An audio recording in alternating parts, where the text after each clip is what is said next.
I don't understand. What do you mean? What do you mean? What do I mean? What you just talking about? We ain't gotta talk about that on camera. Oh. But basically, what I was saying, in other words, I didn't want to make either party uncomfortable. So. It ain't got nothing to do with that. Well, for me, videos ain't going nowhere with that idiot on there. Nothing to talk about, boring, bland. Why don't you just go and get some unseasoned meat and feed it to people? You should just definitely make this a clip. Because, I mean, look, I was just trying to keep the peace. How do you really feel? I'm just trying to keep the peace. That's how this all started. I'm smarter than you. Oh, Jesus. Okay, y'all ready for the questions? Y'all want me to leave? He can take my spot. Y'all can check the numbers. No, it's not. It's not about how I that. believe in open market. I'm Shannon. You Skip. Kick me out if you want to. And go get Rachel Nichols. So while we speaking about Shannon, see what happened. How do y'all feel about Skip Bayless? I'm going to have Rachel Nichols is the good part of the show. Cat Williams. And I'm going to have them Shay numbers. You guys going to be mad. Told y'all. So why are we speaking? Why we Joe Budden and try to fire us on the air? That's right. So while we speaking about it, how y'all feel about I feel with my hands like I always Skip have. Bayless getting fired? Apparently he left the show. They said he left the show. He was fired. You don't leave the network when you in the middle of your contract. Sounds He like got fired. Why do y'all do that? Why do y'all do that? Y'all didn't say Shannon left. left. I'm telling you what they told me. They said Shannon and Skip can't do a mutual agreement to separate ways. I'm done. I'm done. So what y'all think about that? I think a spot just opened up. Who you think gonna take Where the do spot? I apply? Oh, Joe? Joe Awesome, undisputed. Who you gonna have on? Who's gonna be the special guest? Dr. Bolton. Dr. Bolton, okay. We all. That's Fox. The F stand for Fox. Wait, somebody on my YouTube channel.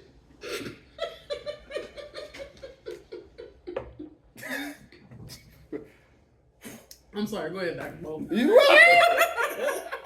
I didn't expect that, my bad. Woo! But go ahead, somebody was on your YouTube channel. I forgot what I said. She having all kind of trouble with a bottle of water. Soul from Fox is on your YouTube channel. No. Yes, somebody was saying that they felt. I don't see anything about. I don't try to make sense out of people, out of people's comments. But I do believe that if people want to be heard, that as long as I can interact with them, I try to. And, you know, when it gets to be so many responses that I can't, and I just won't. But I don't think it's anything conservative about my views. And I don't think it's anything necessarily liberal about my views. But he was saying that I think it was a he. He kept saying, like, you're the Fox News of history. Break that down. I can't break it down because I didn't say it, but I just felt it didn't make sense. I don't. Fox News of history. So to him, what is Fox News is probably news. So you being able to be as candid as you are, get on camera. This is what actually happened. It wasn't a compliment. I know it. I know he didn't mean it as a compliment. Oh, well, I don't know. I was just going in a positive light. No. He was telling me that I didn't know what I was talking about.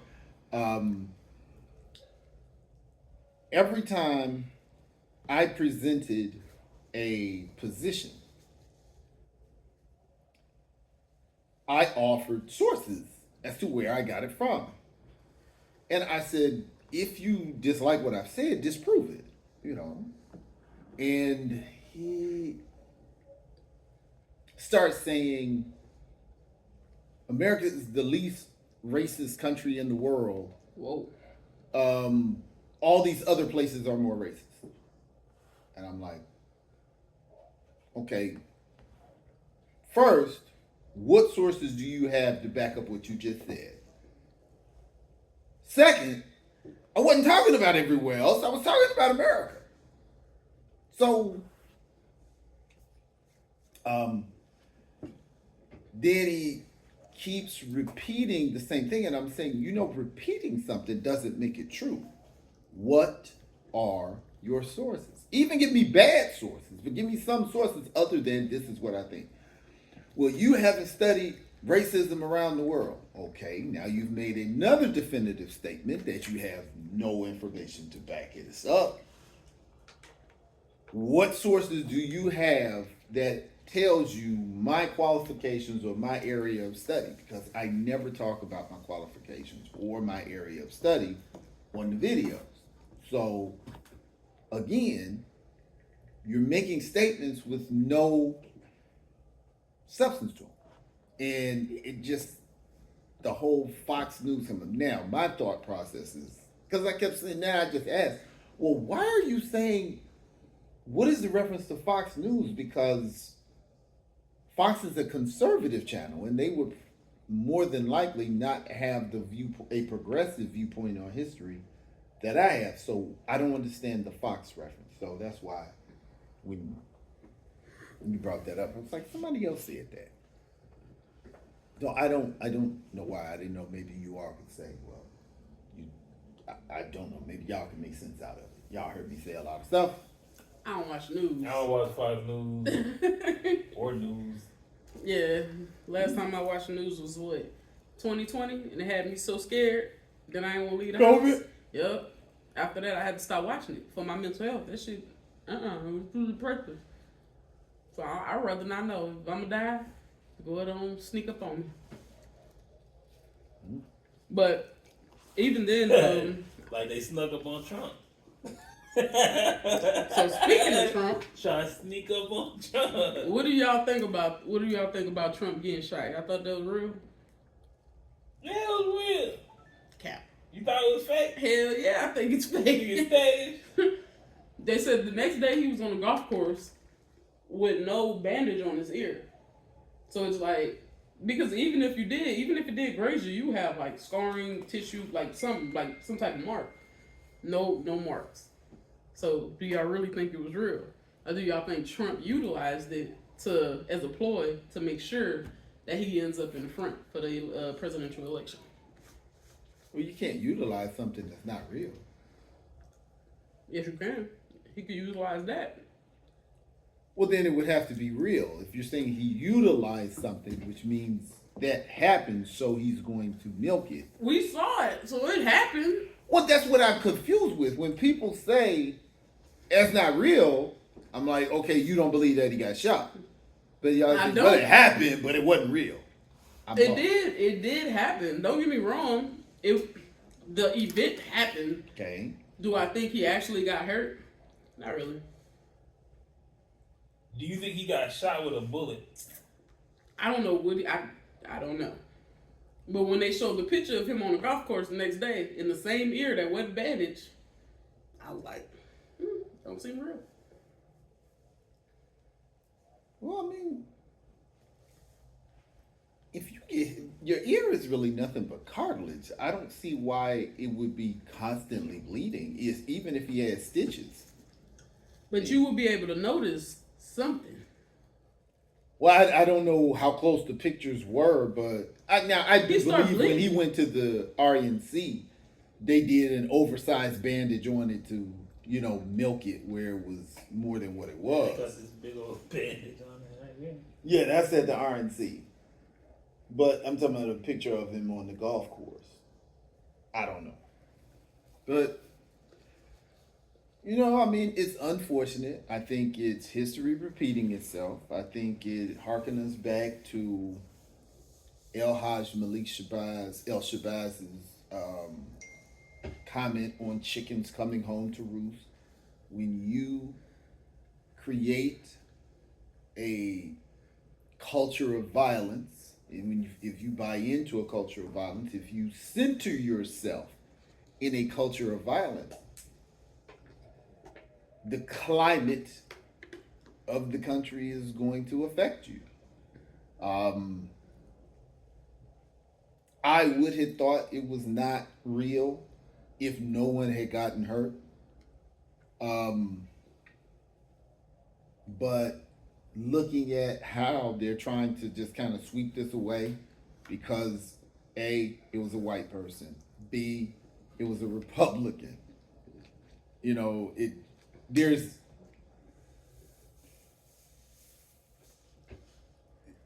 not a lot. It's like January 6th again. It's us that did it. We can't vilify anybody. So now it's, he's a troubled youth, probably got abused, this, that, and the other.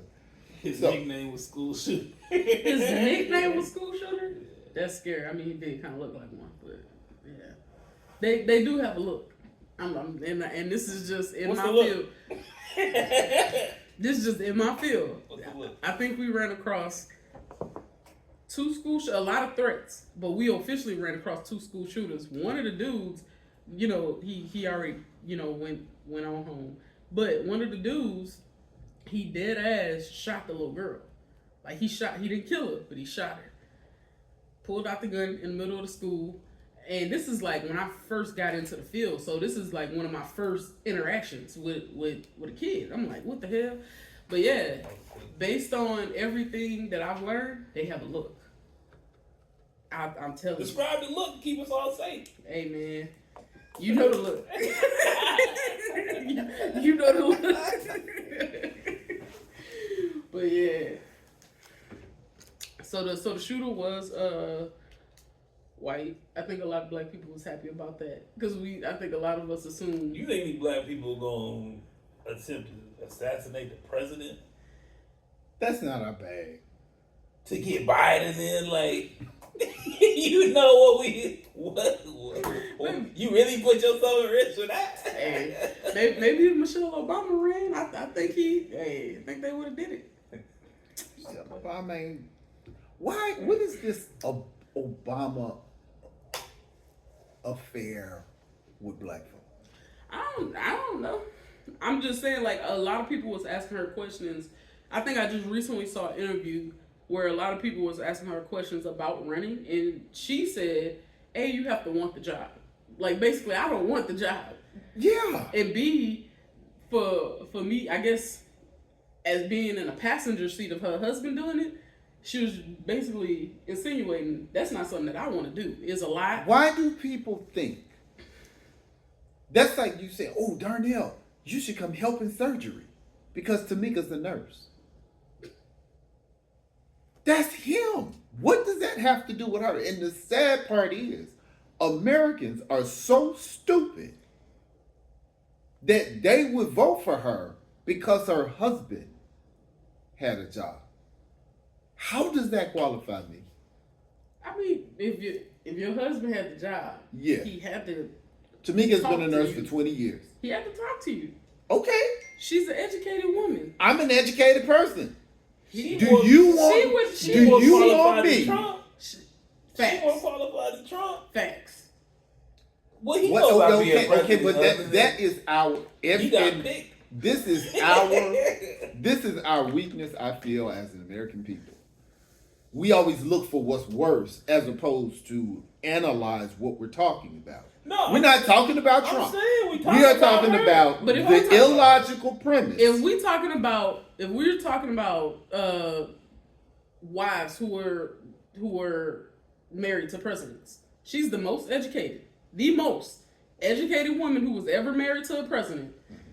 She had to learn something in lieu of 8 years of being there. She had to learn something. She probably down there. Why did she have to learn something? What do you mean? Why did she have to? Because she said, I wasn't interested. I don't want to do it. She was probably like, baby, that's your bag. I'll be glad when these 8 years is over. I'm quite sure she was, but other people was asking her. I understand that. And what I'm saying, it is so asinine that we would vote Because I promise you, if she ran, millions of people would vote for her. That's how fantasy land this country is.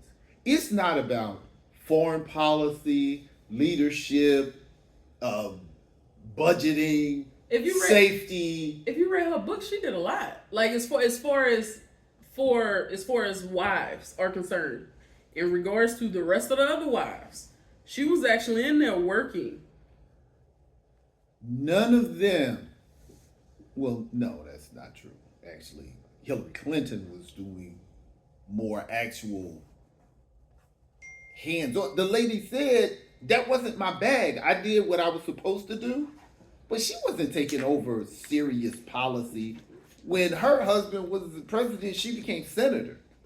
She was she was a politician herself. This lady is like, I don't want nothing to do with that. But people are saying, oh, you're black and you're smart, you need to be president. There's a lot of smart black people that don't need to be president. And we should at least be asking somebody who want to be the president. But my knock is not on her at all.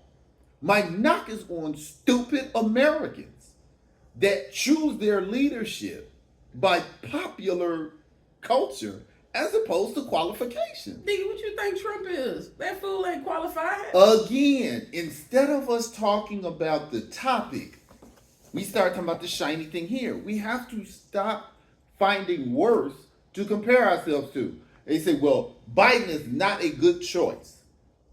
And they say, well, look at Trump. No. But Trump not a good choice either. That's I know, and that's my point. Why, as opposed to us facing the fact that we're about to do something stupid, like voting at all if you're black, but I'm going to leave that alone. I'm going to vote for Biden.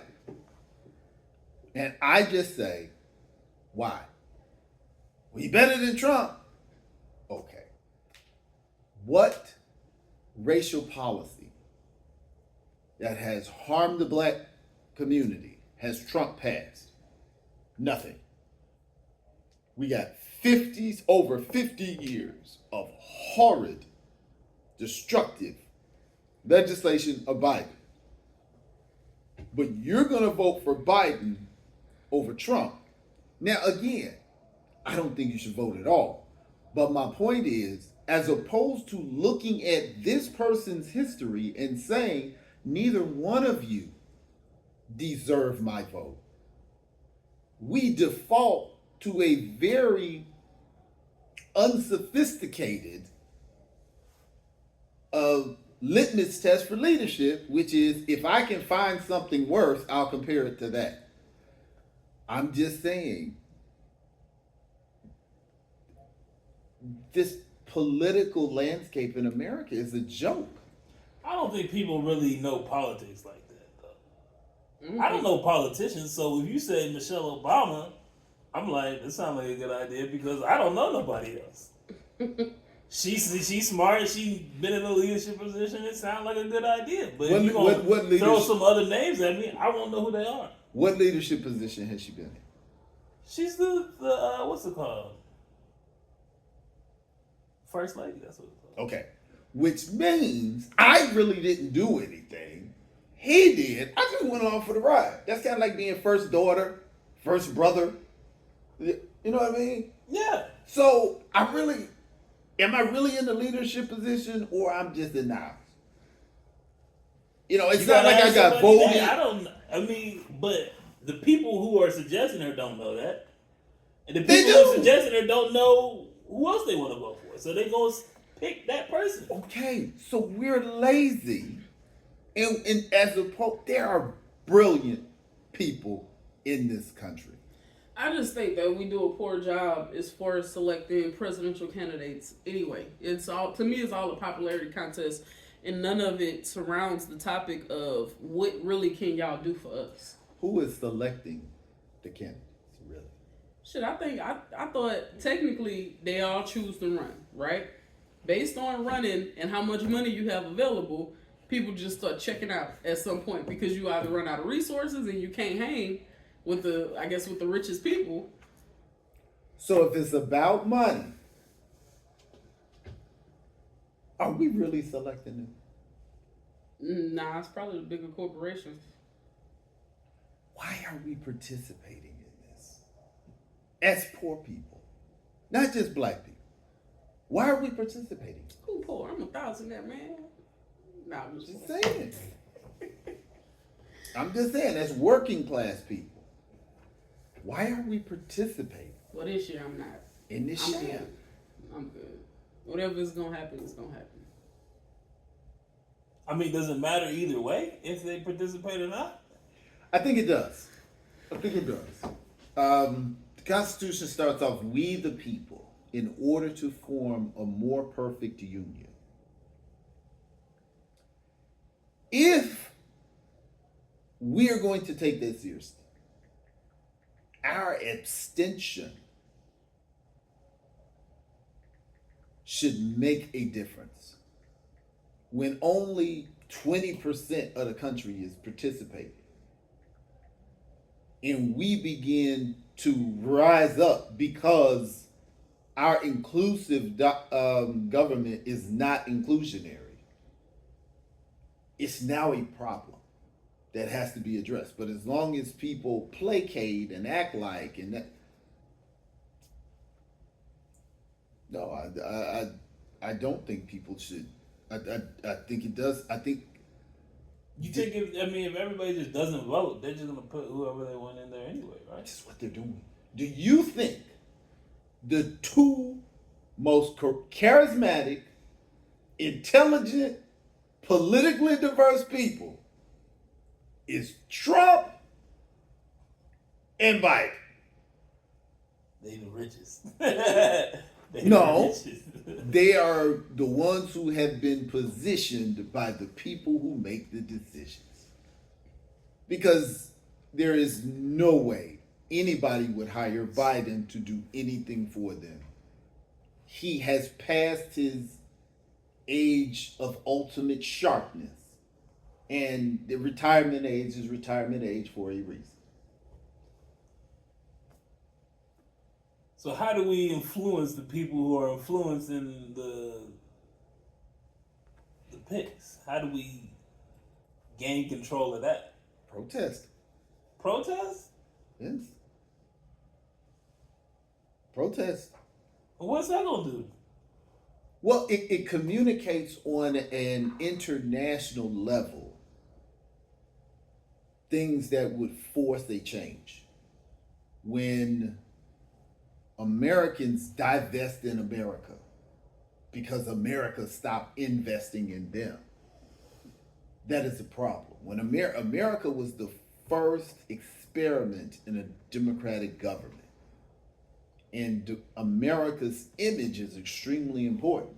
And America sets the tone for democracy around the world, pretty much. If it's looking like that image or that system is failing, that's going to draw some attention to it. See, right now, you got a couple of cameras. You can talk to the world.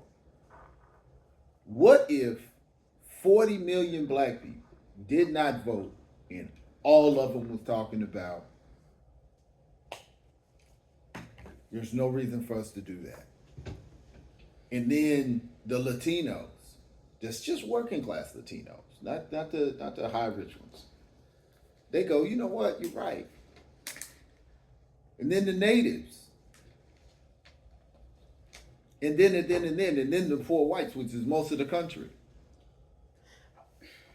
But want the people in place, their big corporations with money, they'll just, we don't want Biden, we'll get rid of him and we'll put in another figurehead. No, what they'll do is start to do incentives to make people. But what if that technically bite us in the butt? So if there's more poor whites than anything, right? Mm-hmm. And all of us choose not to participate, Asians, blacks, and Hispanics. Mm-hmm. We like, fuck y'all, we don't want to participate. Mm-hmm. At some point, is only going to be the poor whites' voice is going to be the only ones heard, which means they're going to put somebody in office that ultimately align with what they want. How's that different from now? I don't know. Exactly. So what we need to spend our time on are the things historically that's changed our lives in a very positive way, no matter who they put in office. Because the poor whites they're not doing nothing for the poor whites either. That's the terrible part of it. This whole thing. But I don't think they know. Do they? Are they really aware of that, or are they just also they're as unaware of that as most of the other people that's going out voting. They really think that they have a place in this country and that they have a voice but the allocations for the working class align with their needs as opposed to the minority needs. That's the difference. So when they pass a law that does affect the working class, that does affect the poor, it aligns with the history and circumstances of poor whites. So they're going to get hit first if it does hit at all. But there will never be a time that they're going to pass legislation for 12% of the population specifically. Because we have unique needs, we have a unique history with this country. And democracy is majority rules. We're not even a majority of the working class. We're not a majority of the poor. So numerically, it's never set up to work for us.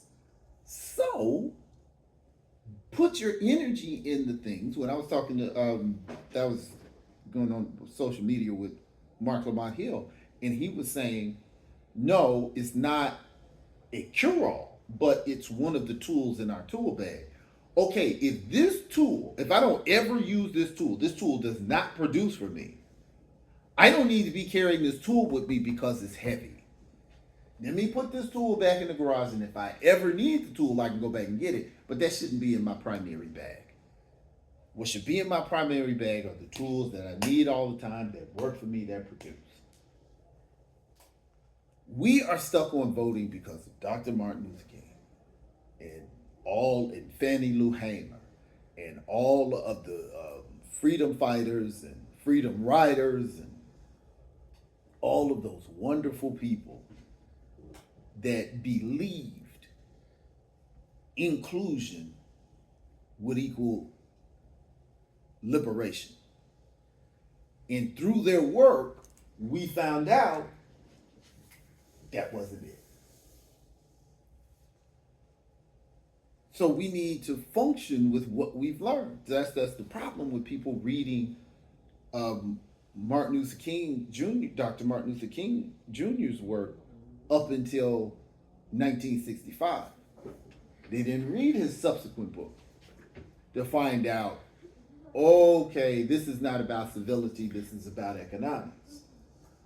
Okay, this is why the civil rights movement didn't work. Okay, now we see. Now I have a different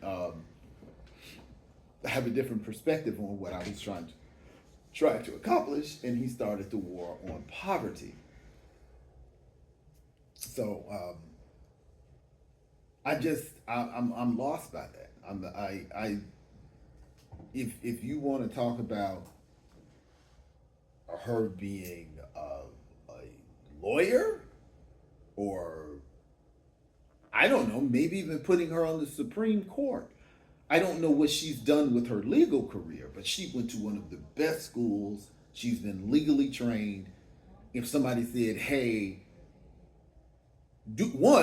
a job she wants, which I think she hasn't expressed any particular job that she said she wants, but just this, anybody as my leader, her husband didn't do a good job for black people. Other than image, he was married to a black woman, which I think is wonderful. He had black daughters that did not act a fool. He seemed to be interactive with them. He represented himself with decorum and intelligence, which I expected. And he disrupted the default of white people to act like they only know the rappers and they've never seen an intelligent black person. So you can't say that because the most visible person in our country is a black man now. So now you can't say the only thing you know of is the people you see him on the news. Okay, you can't say that. Other than that, Barack Obama did absolutely nothing for the black agenda. Now, subsequent to him being president, we have found out why. But it ain't his fault that we made him Superman and we didn't ask him if he could fly. It's not his fault. We did that. Glad you got something for that? No. No? Hey. So you ain't rocking with Barry? What you talking about? Obama? Yeah. I mean, shoot, I don't remember my life changing under no president, to be completely honest. Get that little health care, dude. Shit. I'm just saying, in regards to when I'm reflecting on my life, like, damn, did my life change under any president? Not really. So I can't take up for none of them because I think all of them are selfish. Well, you weren't born under Reagan. No. I think but I came in when it was one of the Bushes. Reagan's effects were carried on by the Bush family. And that affected you because that was the war on drugs, the militarized war on drugs. That was number one. You pointed out well under Bush how Bush affected you just by his lack of response to Katrina. I'm just talking. I'm saying like in a Structural way. Yeah, like in a positive way, like anything that that would help us. But hell, even when it came to student loans, like y'all hear me talk about it all the time because that's something that myself and you we don't always have. This country should not be giving hundreds of billions of dollars to another country, and we have to pay for education. So while we on this subject, what do y'all think about what it is, Plan 25 or something like that? What is it? 2025 plan. 2025. Project 25. It's a boogeyman. What do you mean? Elaborate. This is something for Democrats to use to scare you into voting for Biden. Yeah, Biden looks like he doesn't know where he is. He called his vice president Trump. That's a mistake. They teaming up like the Avengers, man. They said we gonna get Trump, Biden. We gonna get DeSantis. I'm just saying. So they made this boogeyman to scare you into, I don't care. I'm not gonna vote for him. Is it really? So it's no Senate, it's no Congress, it's no Supreme Court. You get him president, and he's just going to make everything antebellum America again. Really? So what do you think about them? What do you have something to add to that? I don't even know what that is. What is that? It's them just turning back a lot of taxes, like pretty much well-to-do whites are saying, why am I paying taxes for public schools?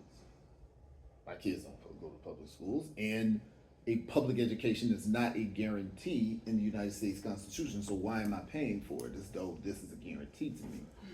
So things like that. They're trying to roll back, is basically tax cuts that cut back services, and services generally help poor people. If we save on services, that make more tax savings for the wealthy. It's frustrating to act like they don't just print the money and they can just make as much as they want, though. Or forgive as much shit as they can't forgive. I'm like, that's just forgetting about it. You ain't even got it right now. So if I don't pay you or you don't ever get it, everything How keeps is the running. United States functioning with a $1 trillion deficit and they're giving billions of dollars to Israel? Yeah. Shit. Shouldn't you pay your own bills Like, before we you got pay no- somebody we else? got no savings account in the Yeah, you Yeah, got they you spending our got shit is our retirement. you got Wells Fargo calling your house every day. They putting everything off one credit card on Yeah, another yeah, credit they sitting here. Please, come on, man. So how do you feel about them? We broke. How do you feel about them? Stating that they were planning on getting rid of the Department of Education, like one of the top things to do under They don't do the nothing Plan anyway. 25, Project 25. Well, here's the thing.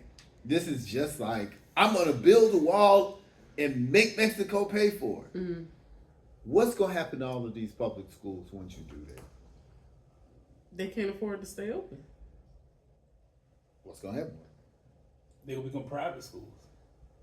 Charter schools? That means somebody would have to buy them. No, charter school Probably. they the are funded by the corporations. state. Okay. Corporations will probably buy all the schools and then they get So train their now little you're workers. doing an economic Even plan. more workers. Train our little workers. So You now, get a Walmart scholarship so- if you work at Walmart for the extra 3 years. I'm just saying. I mean, you got to think about it. Do you understand how many elephants that would leave in communities if they just stopped the funding for these schools? And not to mention, you're going to cut out public schools, right? Do you know one of the top unions to get elected to anything? You know what that is? The teachers. That's what I'm saying. People are acting like there's no Senate, there's no Congress, there's no Supreme Court. We have a tri-level government for checks and balances where one person, even if they do go ape crazy, the other ones will go, But I mean, if they have utilized their power to put people in place Mhm. within those three tri-levels, Mhm. how can we really trust the system to actually work? See, you all probably never heard of Jimmy Hoffa. Jimmy Hoffa was the president of the truckers union. He was more powerful than the United States president at that time. He was at battle with JFK. He was at battle with Robert F. Kennedy. He was that big that Robert F. Kennedy was trying to bring him down, and they were going at it. That's how big a national union can be as far as money. He funded the mob to build Vegas with the Teamsters money. Teachers union, the police union.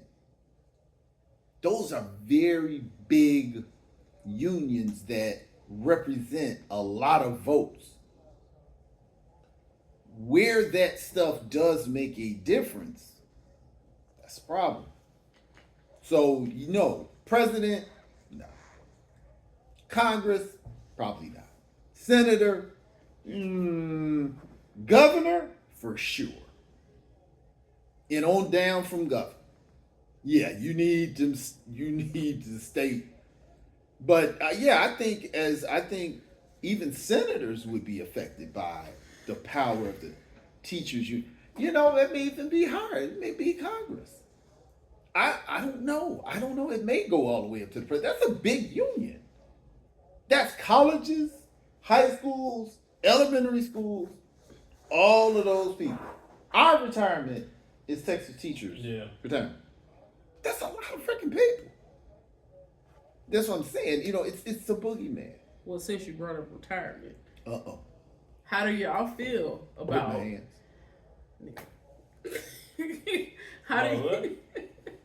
How do y'all feel about?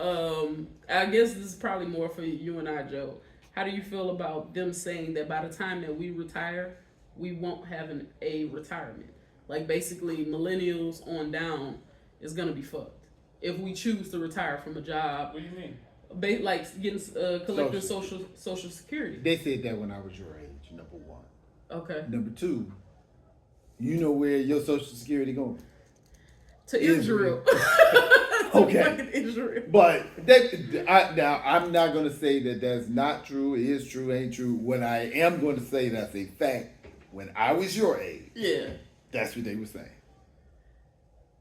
I don't trust them with my money, D. Because when I get Well, older, I don't. And I told y'all what I do with my retirements. I had 3 retirements. I cashed them in. And I started buying real estate. I'm going to be, if I couldn't trust you in my life for you to take care of me, I'm definitely not going to trust you when I'm not working. No. When I'm young and full of, you ain't treat me right when I work for you. When I'm not working, I'm going to trust you. No, I gamble on my own. I learned that from my grandparents. yeah. And when I leave here, get them. Mm-hmm. Get them. I want all of it. Mm-hmm. Get them. So let's say it does run out.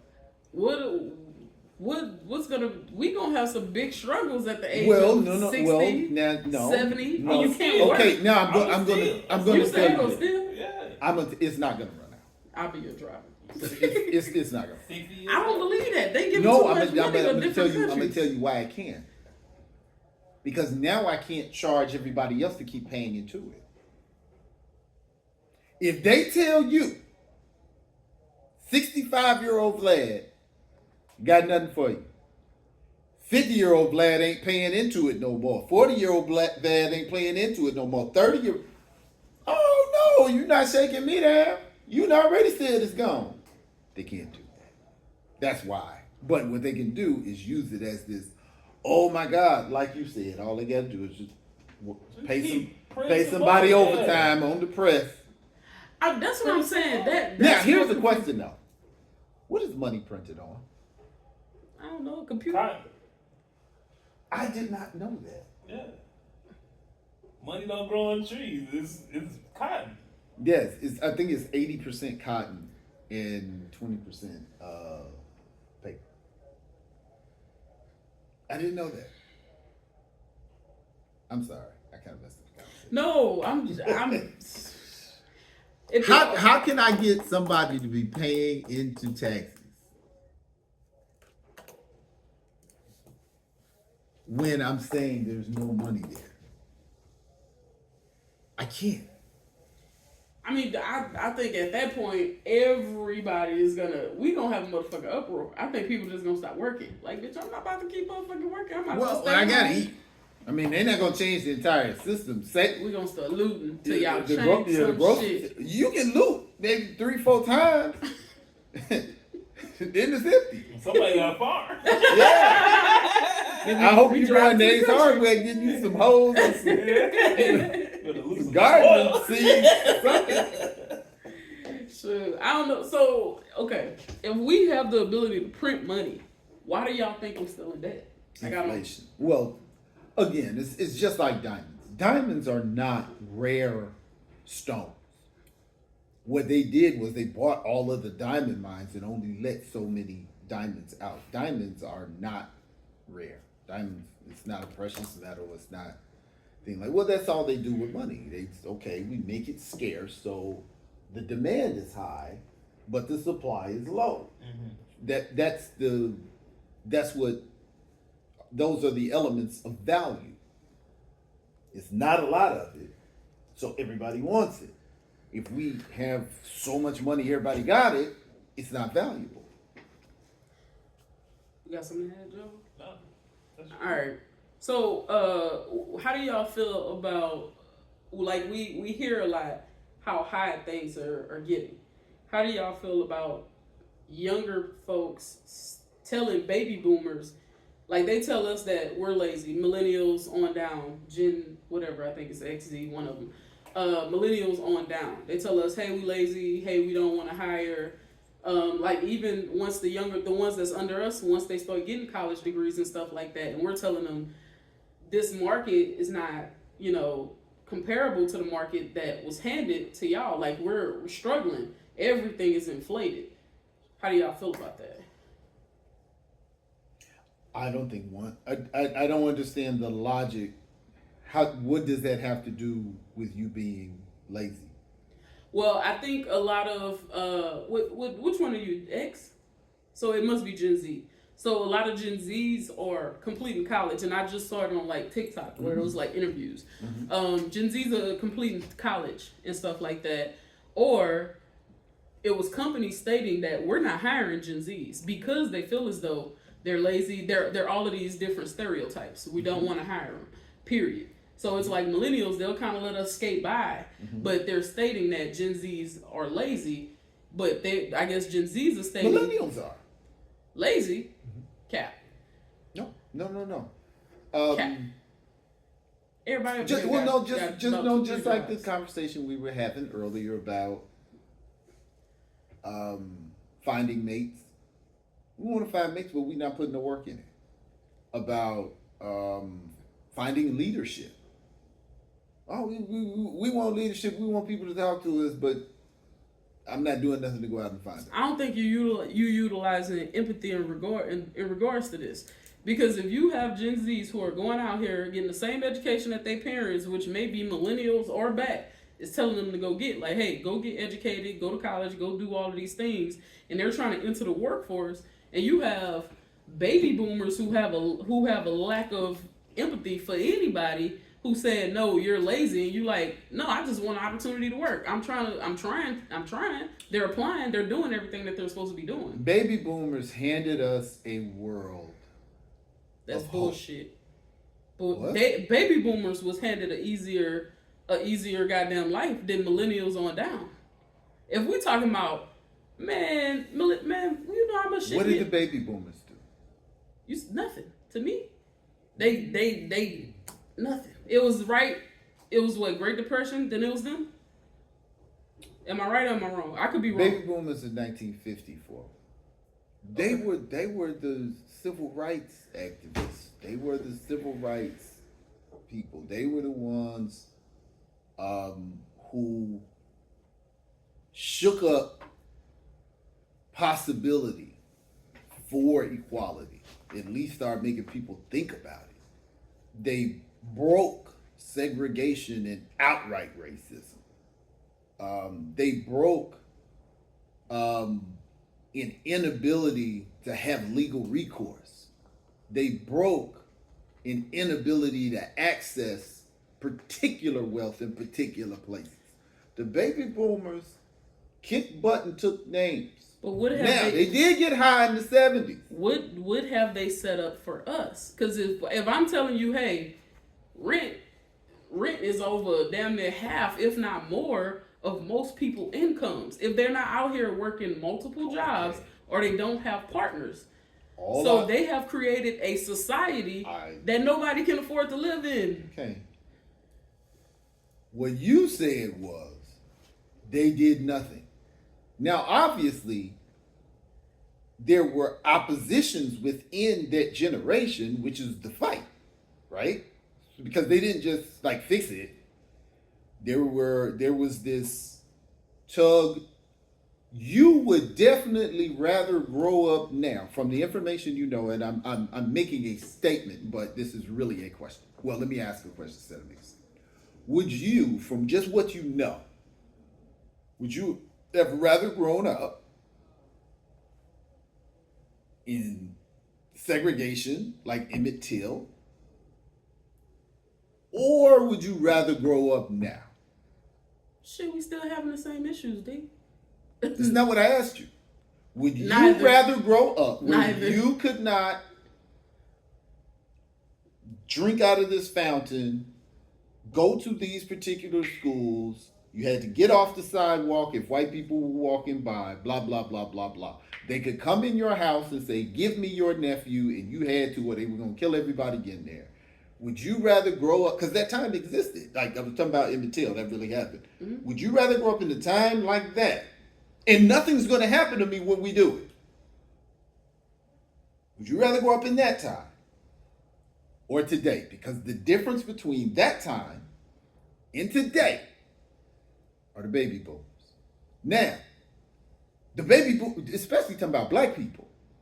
When I'm talking about baby boomers, I'm talking about our baby boomers.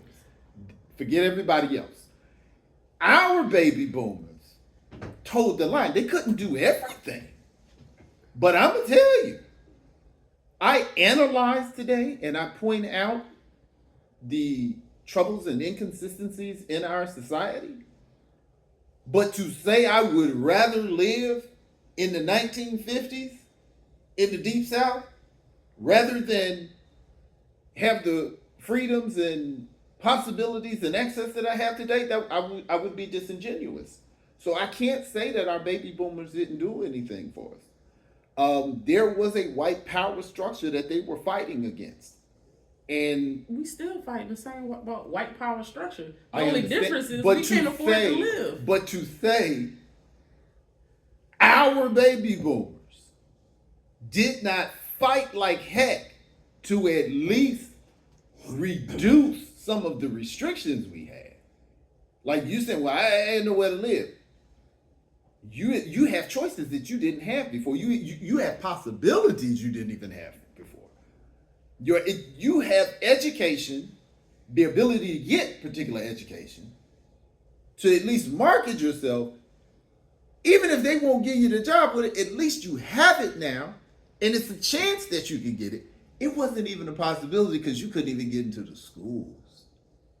That's what I'm saying. Brown was 55. What year was Brown? 52? Brown versus Board of Education. That was our boomers. So to say our boomers, black boomers, didn't do nothing. You talking lives on the line. We're talking Medgar Evers died. We talking about Martin Luther King Jr. died in front of his, in front of his people. Medgar Evers died in front of his kids. Malcolm X died in front of his kids. I am talking about people not being able to financially survive these days. I understand that, but what you said was boomers have done nothing for us. But created a harder society. That's what I said. Boomers is not just the white power structure boomers. There were boomers that created a different reality than what existed from the 100 years before that, which was the end of slavery. So the boomers who had the power, look what they have created for us now. You're not listening. They made a possibility for you to create something for yourself. All right. How are you missing that? How are you missing what I'm asking? Okay. Slavery ended 1965, allegedly. All the way until the Civil Rights Bill and the 65 and the Civil Rights Act of 64. I am talking about today, right now. I understand that, but people can't eat. People can't afford their car. People can't afford to survive. And the people who have put in all of these structures. Who owes you something? Nobody owes me anything. Okay, so what I'm saying is, these people changed all of these laws that made it legal for you to be suffering. Legal. Like, it doesn't matter how smart you are, it doesn't matter what you have. The law says you can't eat, drink, go, stay, sit, sleep, whatever. If right? you have, all right. Next question. You brought up power of friendship. What's your thoughts on that? I was just joking about the power of friendship. You brought it up. You don't got nothing to add? Nah. You asked me a real question. You really thought I was serious about the power of friendship? Yes. How is that even a topic? You know I would at least ask you a question. Hey, what do you think about this person? What do you think about this situation? Give me a real question, lad. Well, damn, I just did. You don't want to answer it. I don't have no more.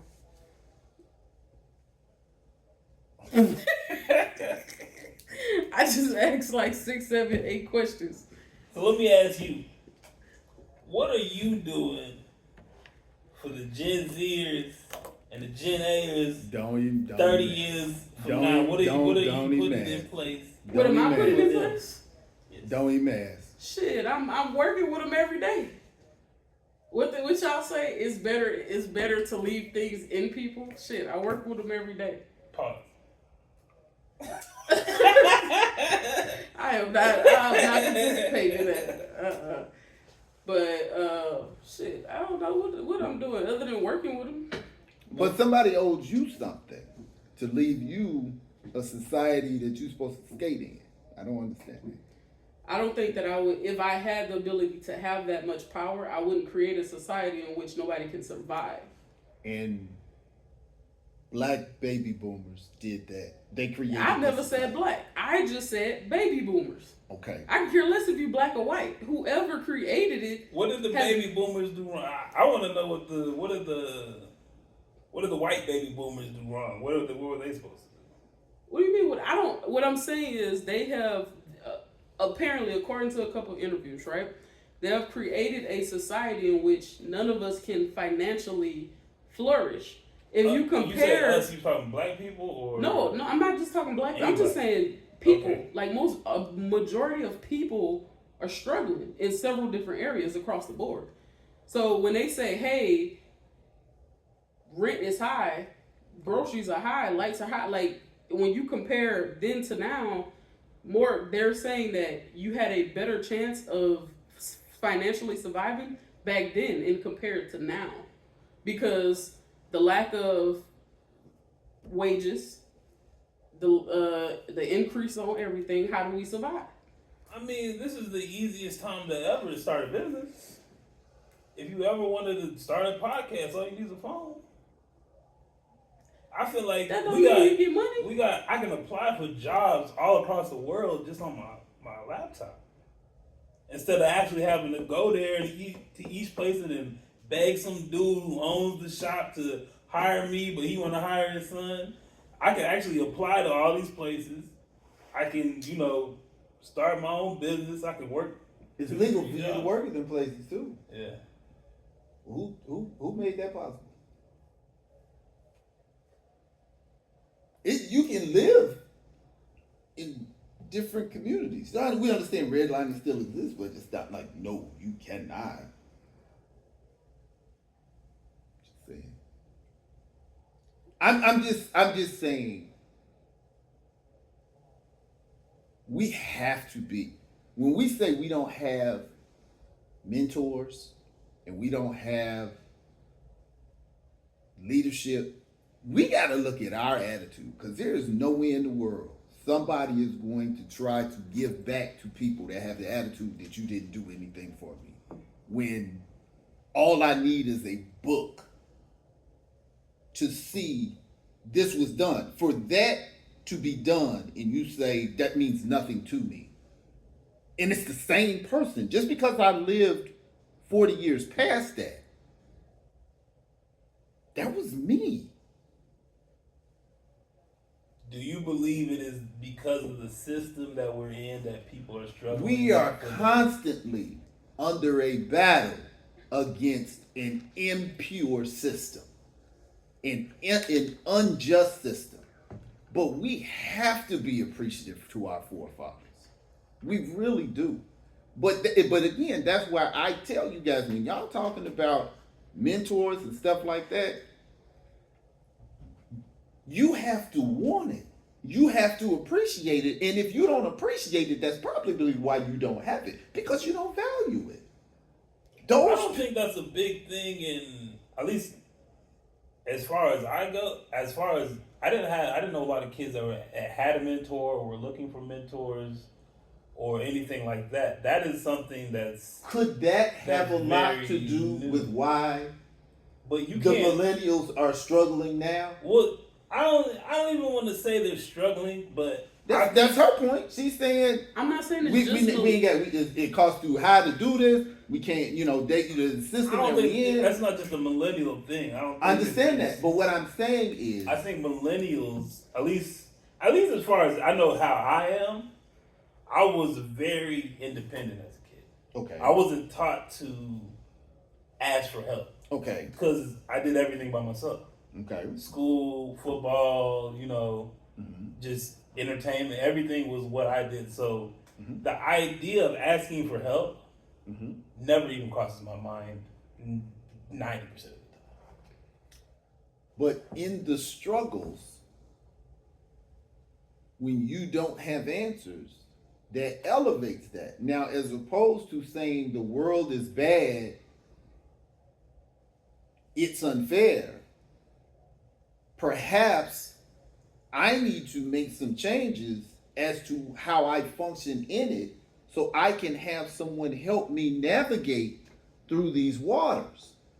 So, my generation has mentors. I don't, that's what I'm saying. Like, that's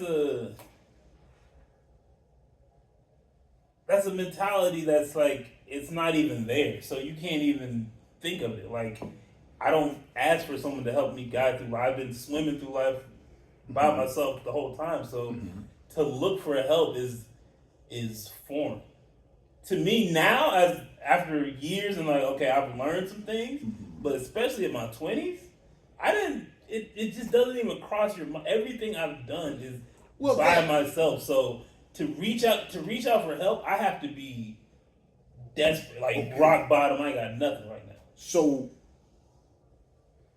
you have to understand I'm part of that problem. I cannot say I said that, but I was really commenting on her point in saying these people did nothing. And it's like a 20-year period of struggle and death that I don't know how anybody can frame their mind to think that. And then you choose not to reach out for help and choose to maintain a position of not getting help. And then I'm going to tell you, you didn't do nothing and it's your fault that I don't have it. That seems awfully unilateral. I've never stated that it's anybody's fault. I'm bringing up an interview that they made it this way. I brought up an interview that I saw, whereas multiple Gen Zs, millennials telling y'all, hey, these are my struggles. And this the attitude that we're met with when we're saying, hey, this is my this is not my story. You know damn well I work 2 jobs. Don't ask nobody for shit. I completely get that. But what I'm saying is, it's not this is the attitude you're getting. I asked a question. The question was, what did the boomers do? You said nothing. I said, that's not true. This is what happened. There is a reason why this stopped and these opportunities started. Well, you only know these opportunities, so you're not counting the work that got us here. I didn't even know what year the boomer was as far as that. I'm talking about as a society. How can we criticize the boomer? I am talking about as a society. If the interview states X, Y, and Z, I'm bringing it up as a question. So I'm not saying nobody owes me nothing. But again, that's what I'm saying. Before we criticize, we got to check. And that's the problem I have with social media. It's a lot of people with little information. Anybody can cut on the phone and say anything. And without knowledge to the contrary, it sounds good.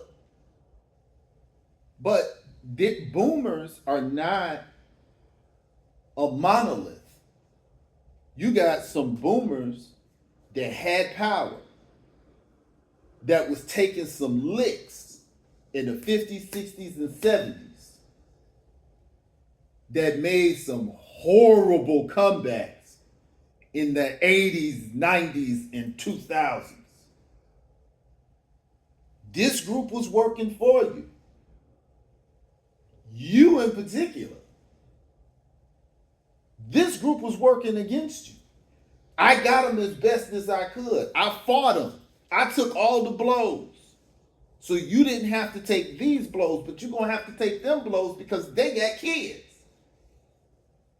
But to say I didn't do anything, they said, well, that's dude, we being met with this attitude. It's information that you are deaf to. It's information that you don't want.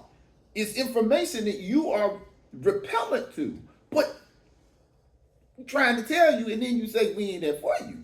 No, everything that you need to hear, you may not want to hear. But please do not go forward thinking whoever's video it is, that there has not been black people, I don't care about other folk, us, We have been fighting for each other, living for the next generation since time. But we didn't put in none of these structures. Like, we didn't put in the structure that is of today. But they fought against the structure that was in place in their day. So the boomers are 70 now. And they're still running the world. And nobody. No. The torch is passing to the because we're not running it. We're 13% of the population at best. Okay, we're not running it. We were the ones that got some space to run through. We're not running it. We're not the ones that's making the rent go up. We're not the. But how can you have that conversation without speaking on the people who are making the rent go up? I'm saying for us to represent the boomers as a monolith, like they're against us. Look what they did to us. That's not the boomers.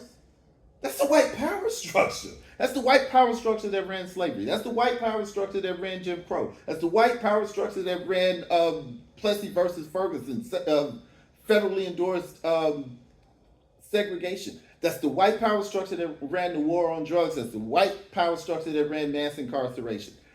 That's the same system. It's what this system was built on. That's why Frank Lloyd Wright said when the South seceded, he said the North should. He said it's too, you're going to build on a bad foundation. You're not going to build something good on the foundation of something bad. So it's going to be a constant fight. You're taking the licks and you don't know why.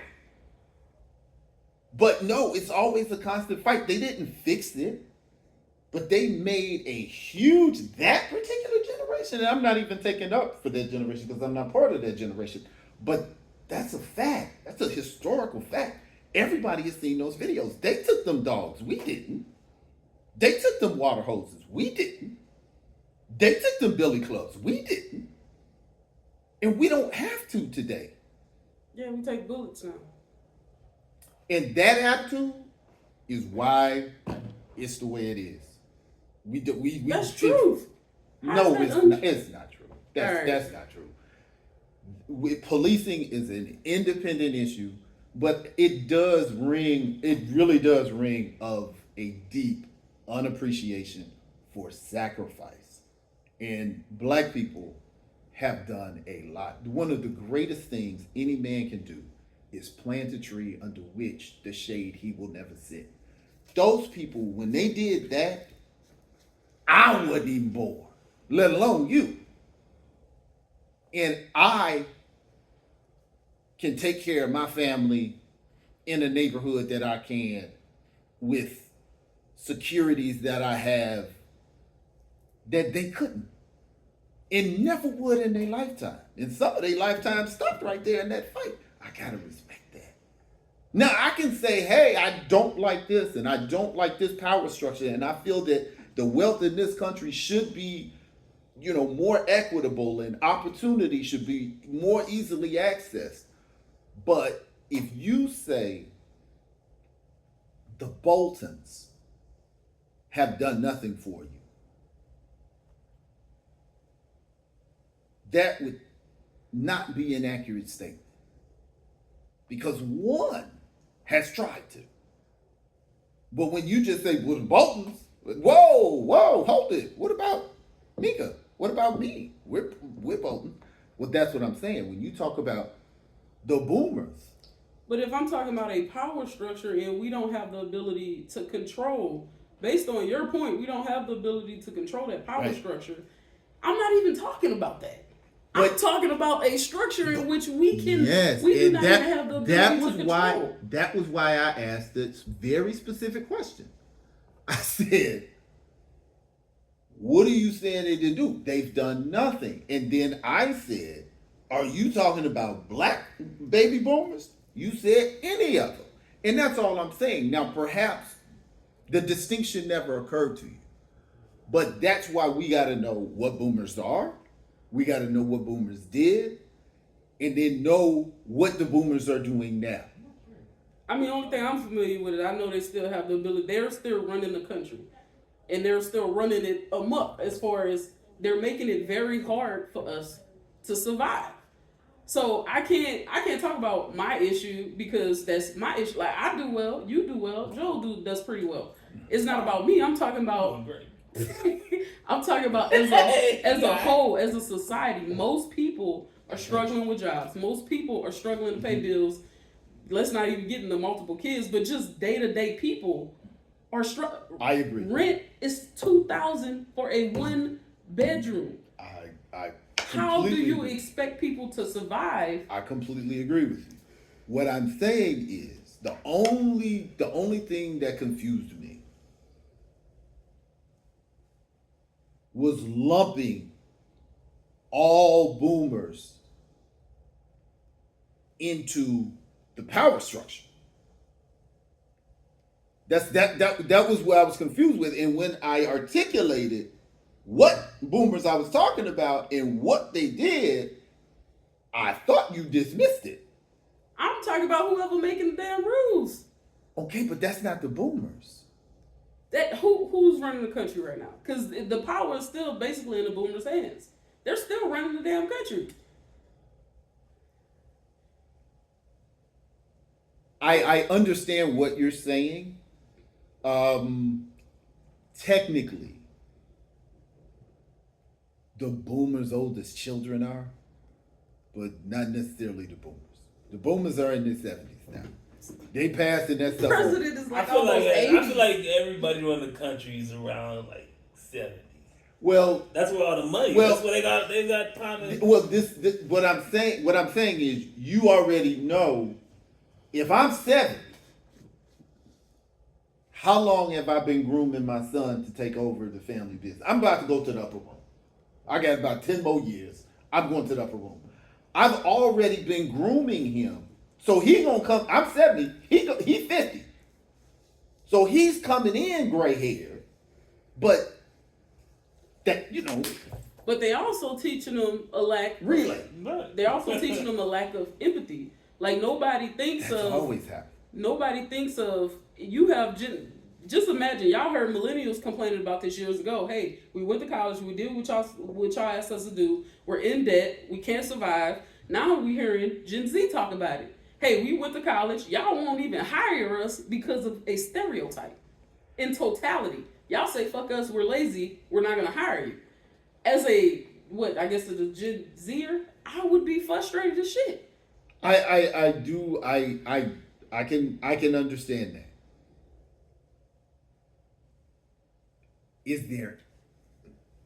Was there any reflection in this interview of why?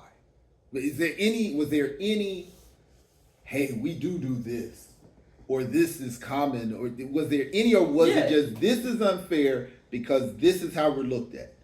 It was from the perspective of business owners, and they were saying, hey, we don't hire them because they on their phone all day, they call in a lot. What's wrong They with this, that? they that, If you they that. suck as an employee, why should you get hired? It's not every employee. If you're discriminating against a whole generation, like how is that legal? Okay. A whole generation of people. Lewis Legacy. If you hire old black men and you go, I don't like old black men, they argue too much. I like young African men, and that's who I'm gonna keep around me. You can do that, can't you? Because you have to be at your zenith to maximize what you're doing. But not every. If I'm not gonna say that towards every But older black you guy. think they say that to every Gen Z or this? This is what they said few Gen Z? verbatim on an interview. They I'm say- like, how the fuck is So that they shit say legal? they get any application that says 22 Joe. and they just throw it out. They had a fucking sign. We do not hire Gen Zers. I bet I promise. they had a kid. I bet I they bet would. you they had a nephew. That's my so point. what my point is, at some point, before I attack you, I gotta check me. And the reason why I'm saying this is because I don't hire Gen Zers. I don't. I don't. I just think it's unfortunate. Like, why are we setting them up to not be able to take care of self? One door closes, another one opens. Man. Yes, you're okay, because I'm going to tell you. But you know what? I noticed something. The first thing, your first reaction was what's going to happen to them instead of why. What do you mean, why? You didn't ask me why. What experience have you had that made you do X? What happened that made you make such an illogical to you statement that you don't hire Gen Z? Give me the logic behind that. It automatically goes to a predetermined outcome that's not fair, that's discrimination, that's this, as opposed to, oh, I got somebody I can actually get this information from because this is foreign to me. Please explain to me why you would come to that conclusion. I mean, I don't understand the conclusion, so I don't think I would ever, because I think it's determined based on how you vet that person. I'm not going to say, hey, I'm not hiring no millennials. Like, nah, your ass ain't hiring. We tried you out. Let's figure out something else. I'm not going to discriminate against the whole goddamn generation. That don't make sense to me. Once you have been doing something for businesses like this, when you run it, when it's yours, every mistake you make costs you money. Every time something is late, it costs you money. And your food, and your lifestyle is based on timing, as well as accuracy, as well as profit. Okay? I have to cut things that extend or retract any of those. I want my profit extended, but I don't want it retracted. I want I don't want my timelines extended. I would like them retracted. If I see I have something that's taking my time away from these sensitive things that I cannot control, I'm going to abrogate that obstacle. And if you come in and I got to constantly tell you, don't sit in the bathroom for the first hour you're at work, or I got to come find you, or you always on your phone, or you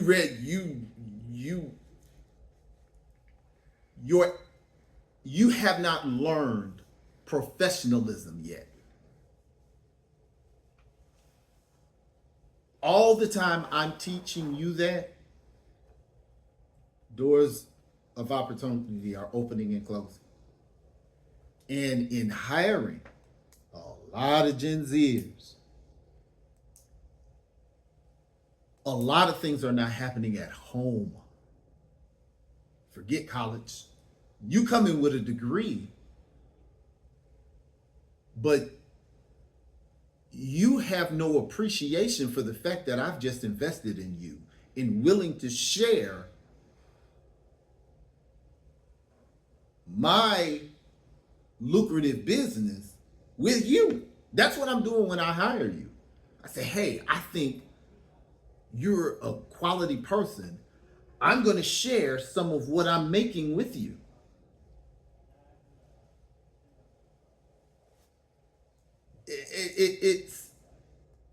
It's like, well, I got the job, you should have hired me. Yes, you may know what I need you to know, but you don't do what I need you to do. You don't come to work on time. You call off. You think because when you went through school let you turn it in late or turn it in. Well, that's not how life works. So there are a lot of bad habits that have gone through our education system, that has gone through our communities. People, some kid last night, don't know me from nothing, called me Darnell. And he needed something from me that I could have done, even though it was against policy. I could have did it. But because I know I'm older than that dude's daddy, I didn't do it.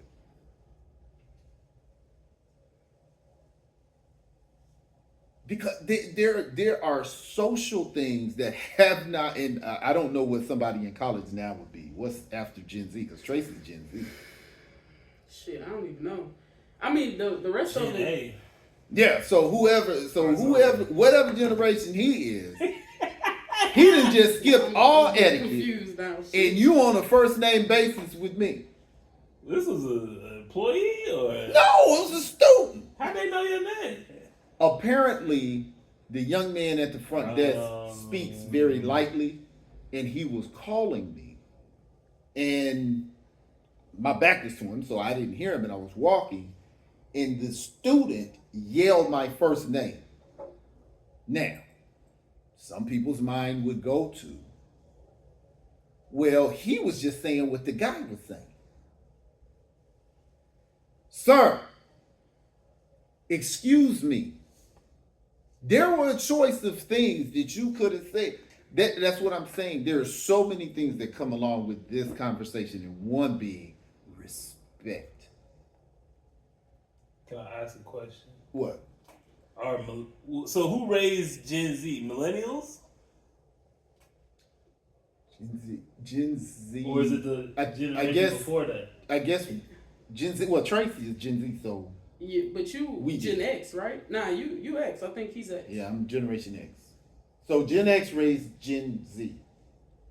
Well, hell, these days it might be some millennials. Just depends on how it falls.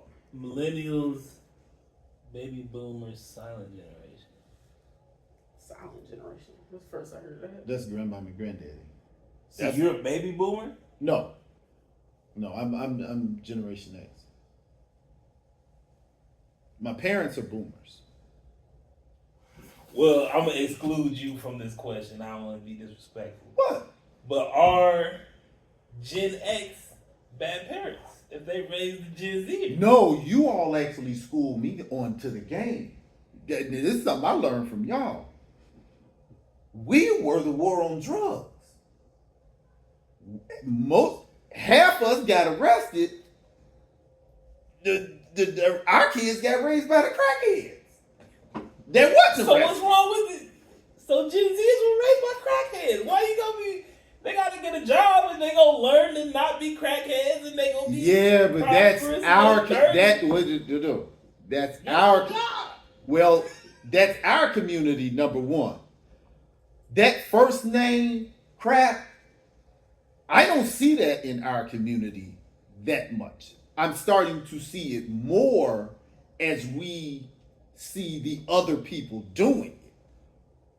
But in a high school, rarely have I had somebody say my first name.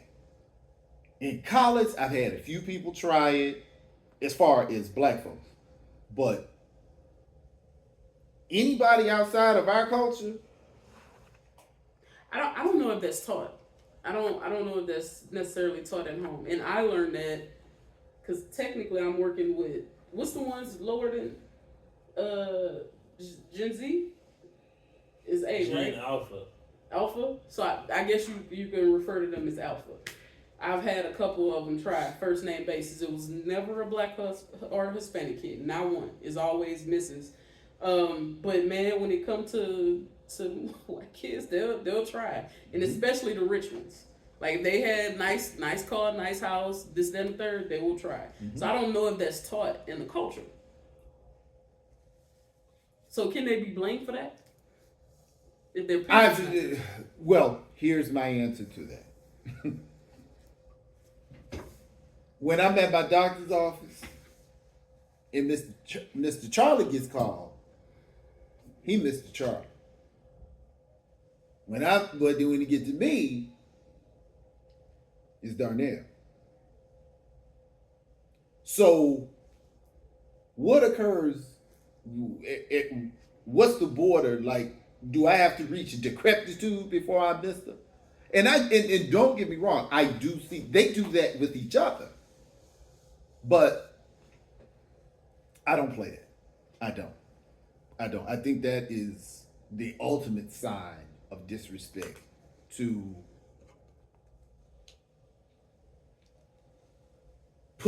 automatically put us on the same level. But can we hold them accountable for something that's taught in our culture? Like how I grew up, I couldn't enter a room without because saying, I have to live in yours. Okay, so I couldn't enter a room without saying, but mind you, I was raised by my grandmother, who's probably within your grandma. She's a bully. Okay, and then my parents, who's easily X, maybe one of them. They may be low end boomers too. Yeah. So I couldn't enter a room without saying good afternoon. It was always Mr. and Mrs. Yes, ma'am, no, ma'am. But I've also grown up in the South, so. Can we really hold them accountable for something that really may not be within their culture? You may be right. You may be right, but I'm just saying, if I have to learn the ins and outs of your culture, when I go to corporate America, I got to do this, and this. When I go to court, I got to do that, and that. When I go to an upscale restaurant, I got to do this, and this. When I speak in public, I got to do that, and that. I'm not your homie.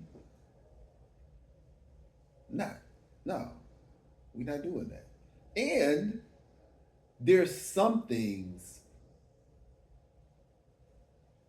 That is just my generation. That's I'm not gonna see nobody my daddy's age.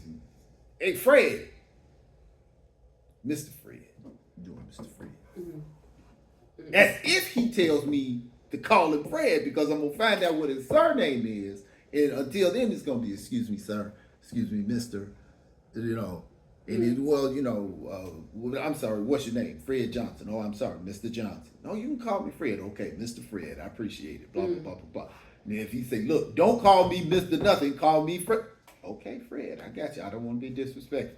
But I know for a fact, when they go to court, they don't call the judge by their first name. I know for a fact, when they go on a job interview, they call the people by their third name. If you make the wrong social choice, that does not become my problem. Especially if you need something from me, as the young man needed last night and left without it.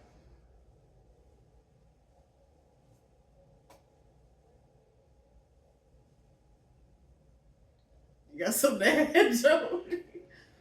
I don't know. I mean, at what point in time do we start teaching people what they don't know? When you teach people what they don't know, this is the response you get.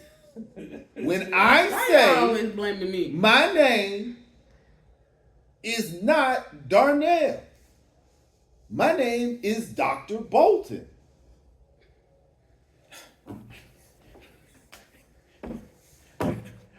That whole generation of them act like that. Wait a minute. You said you called me. Yeah, I'm talking like to you. You would even You said it. You say you would even hire a Gen Zer. So how you gonna judge Because me? I hired Gen Zers since I've been in Texas. Ask me how many years I've been in Texas. 12 years. I hired them out of Lancaster High School. Then when I went to City of Fort Worth, I started hiring them full-time capacities. And it was just like, why did you come get a job and you're not coming to work? The time it takes us 3 months to get a person on. I'm going to hire somebody that I know is going to call off the first week of their first 2 weeks. You're on probation for 90 days. You to call off the first week.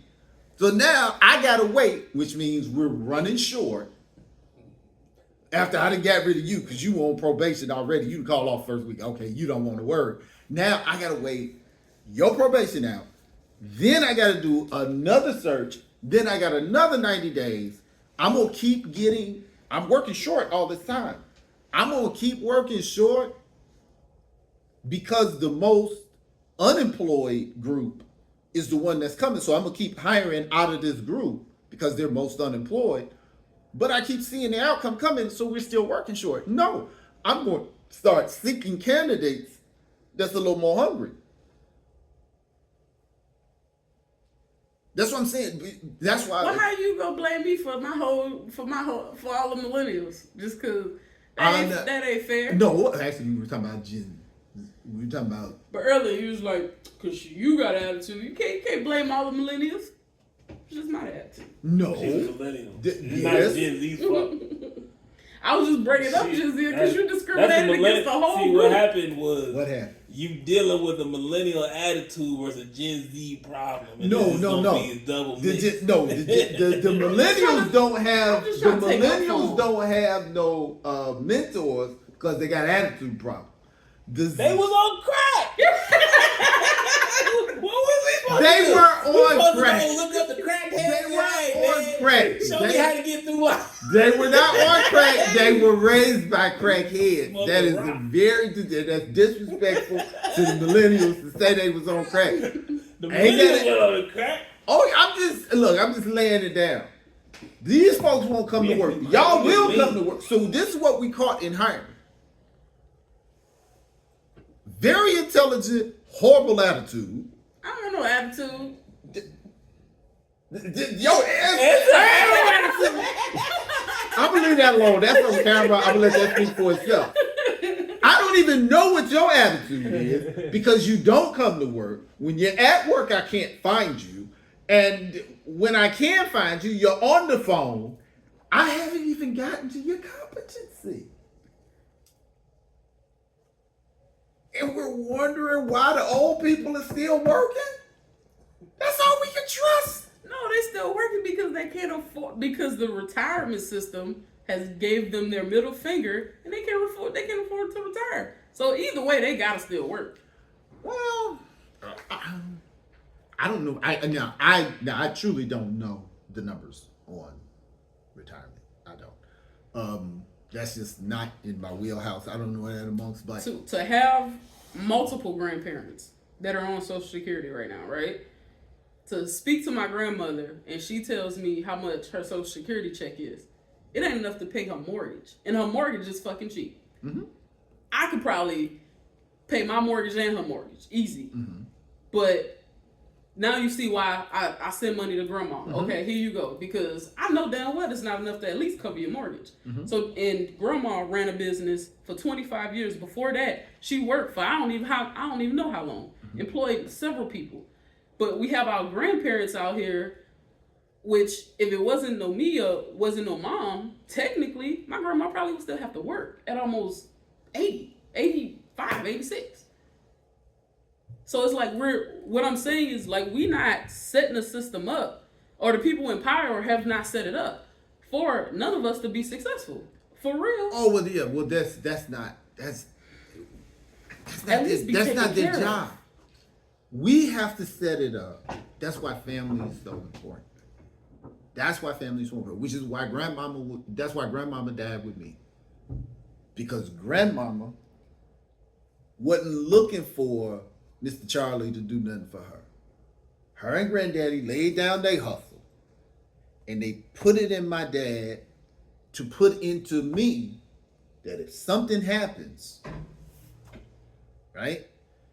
So that's how it's supposed to go. That's how it's supposed to go. It's supposed to be our security is in those who we can believe in and count on.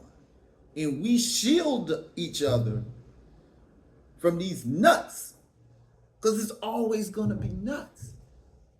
There's going to be greedy people. That's why we've had depressions. We've had panics. We've had economic. It always does. The money goes up. It gets too heavy. Nothing in the middle is holding it. And it collapses. And then they do stimulus checks. And then people in the middle get money, and then they suck all the money up, and it collapses, and that's always history. They used to call them panics, then they start calling them collapses. But it's the same thing. Anytime you got a very few people controlling 90% of the money, and they're greedy, that's all this is greed. But if you know that, how do we plan for that? That's why you can't stop speaking to your kids. That's why you can't be nasty to your grandchildren. That's your retirement plan. Social Security, that's a hustle. I'm giving my money to some people I know I can't trust. We got to stay tight. We can fall out. We can do whatever. We can make mistakes. But we got to get it together because we all we got. That's old school. That's our power. Not that. You know. Teamwork make the dream work. Whatever. I said I had a bad attitude. So why millennials' attitude so bad? Like I said, we grew up as individuals. We used to facing everything by ourselves. So when you start talking to us, telling us this and that about ourselves, we don't want to hear that because ain't nobody else been allowed to tell us that. Okay. If you're running into this wall, and I'm saying, the door right there. The wall cracked a little bit. I'm gonna make it through. Exactly. I'm gonna make it through. Do you know how? But guess what? Guess what? We gonna bang Oh our my heads. God, you are We so gonna right. bang our heads, and we eventually gonna make it through. Now we might be bloody. You know what I'm saying? The wall might fall Oh on my us. God, no, The house might fall on us. You But we gonna really, make it through this wall. you really don't know how I'm not lying though. you Am I lying? encapsulated. Am I lying? No, I There's a sliver of hope that I might be right. You so ever- I'm going to attack it. You know, like when you was in math class and you just did not understand the problem, and then somebody Like, told you, 36. and you were like, "Oh, that's how you do," and then you could do every other problem on the page. You're so right. Yeah. It's like you're like, don't wait, stop hitting your head. You blink, stop. The door's right there. You just twist the thing. It's cracked. But think about it. I've been running through walls my whole life. Why would I take a door? You don't know that. You don't know that. I've never done this. I've never walked through a door. Okay, all right. And you walk through, you like, oh, that was too easy. It must be a trap. I don't trust it.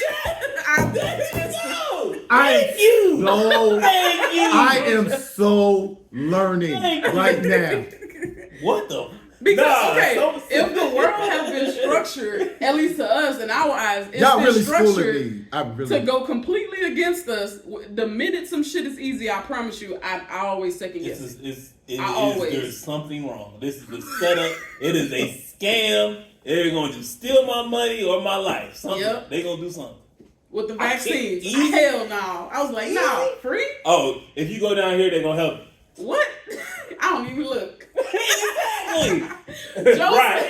Exactly. Joe said apply. I'm gonna get you on. Yeah, all right. She didn't even apply. Not a one. I'm telling her, it's me. Yo, what I got the position. It's open. It's right here. I don't hear any serious. All right. Facts. And then when I got That's here, true. I'm That's like, true. I've done it. I'm waiting for y'all I've motherfuckers seen to my fire me and do friends something. Like, I don't know. I ain't want to let go of my other job yet. I was like, I don't know yet. Let me get stable first.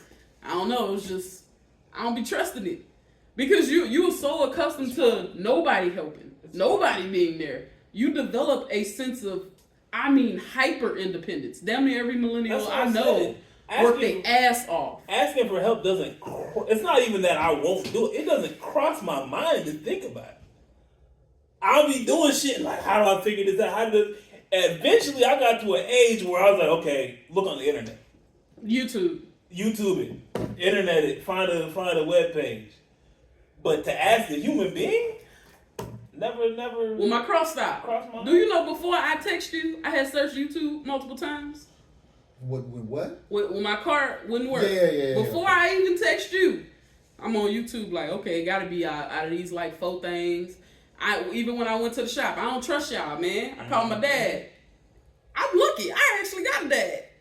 Just imagine I ain't have no dad. My dad tell me, okay, it's gonna be out of these 2 things. Then I text you, hey, boom, boom, boom, boom, boom. So before all of that, I did a checklist of things that didn't even Okay, involve that's just me being hitting. efficient in using your resources. That's fine. But that I'm good with. Now, the second part of that story is what was asinine. Because in that same story, she did all of that, right? And I'm like, oh, I got you, no problem. Yeah. It's like, if you would have called me before, I would have did it. What? How about a phone call? Hey, Trey, come do. No. I didn't want to inconvenience And him. I'm like, it's no inconvenience. It's all good. We got it. Hey, Trey, just no. I'm like, dude. So what do you think you're gonna? I figured out. What are you gonna make it disappear and reappear? It's not gonna happen. Wait a minute. It's not gonna. Then Mika called. No, Tracy tells Mika's like, where you going? Dad said, Rihanna, this is. Mika calls me, man, I'm trying to get her to let us do this. Give her the phone. Hey, stop it. Tracy coming up there. He gonna follow you home. This. Okay. What? Well, Auntie said I gotta do it. It's a delivery. It's my wife, my child, What happened my was, we going back to the wall of the door. Lord, I'm telling you. You swung the door open. She's like, nah, I can't trust it. Mika cracked it open a little bit and said, come on in. She's like, you know what? Maybe I would.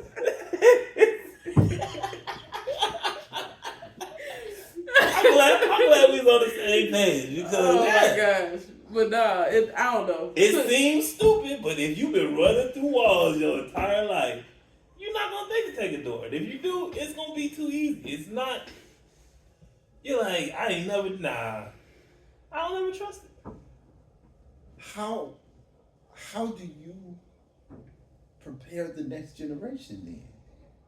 You prepare them to run through walls and ignore doors? I think it depends on people like you showing up, like really showing us, oh damn, we can depend on y'all, we can trust y'all. So if I have a conversation with you or Miss Mika, it's like, all right, cool. Whereas if it's another guy your same age, like, nigga, don't talk to me. Okay, You know what I'm saying? okay. Let's say I'm not there, and this is just you. Are you me, or are you? Run through I run through walls. You run through walls. How do you? What's your? At least I can't speak for Joe, but at least for me, it depends. I put it like this: I'm trying to build doors. Maybe I've been running through walls trying to build doors. Now I might not be the right guy to tell you go through the door because you can watch me run through a wall a bunch of times. But I got my wall. I'm trying to build doors, and they may not be receptive. A lot of people aren't because I told her, hey, yo, there's a job here, and okay, that's my question. So when I've been building doors, so that's what I'm saying. Do you become me? Do you become the guy at the door going, hey, it's the door, and they bam hit the wall? Yeah, but what I also will say, I see the same thing in the Gen Zers. Is a lot of mistrust. So it's like the same thing that we telling y'all. I see a lot of that in them. Cause, to my point, several nieces and nephews, hey, X, Y, and Z, I already fucked it up. I'm telling you how to do it the right way. They over there running through, they like banging their head on the door. I got one baby that listens in the 90 percentile. I got another baby, don't listen at all. So I really don't know. I really don't know. But wow. I say, at least for me, like you say, you building doors. I would say that I'm being better at being more receptive towards help in people and realizing. But how do you handle your helping? That's help? what I'm saying. Helping the next. Yeah. people? Like now, you're not an elder yet, but you within the decade. Yeah. So Are you been? Is it pride in busting through the walls? Is it no? You bust through the walls, and when you get to a certain point, then you use doors, or what? How do you? For me, at least for me, I'm happy to pass on information. What I'm learning is don't take it personal if they're not ready for the information. So if you want to keep hitting your damn head on the wall, I'm gonna be right over here by the door. You let me know when you're ready, and then I'm gonna open the door for you. Right. Let the information. There you go. Here's the manuscript. But if your dumb ass want to hit your head, you gotta tell them to go there before they start hitting the wall. You know, I'm over there. Hey. Door is this way. Ooh, I said the door is this way. I'm not gonna grab you. I'm gonna let you keep hitting your head because that's how you gonna But learn. some people go. And eventually, she's like, "Yo, let me apply. Let me come through." And some people take it. Yeah. So I mean, I guess the better question is how can we be more helpful to the Gen Zers? How can we pass on the information? Or Don't hire or the outfit. Don't hire them. That's what I said. I think if you vet well, because we've hired several Gen Zers here that have been great. The American ones, were they any of them good? American. We really, they all foreign for the most part.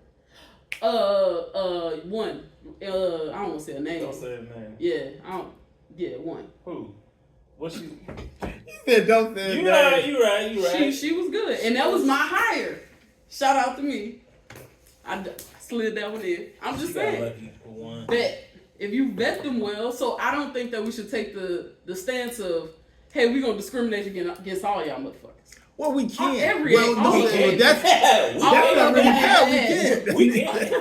Yeah, that jobs is specifically for them. All of them ain't bad. Just like all millennials aren't bad. Just like all of one group isn't bad. I agree with that. Yeah, but you got to understand the industry.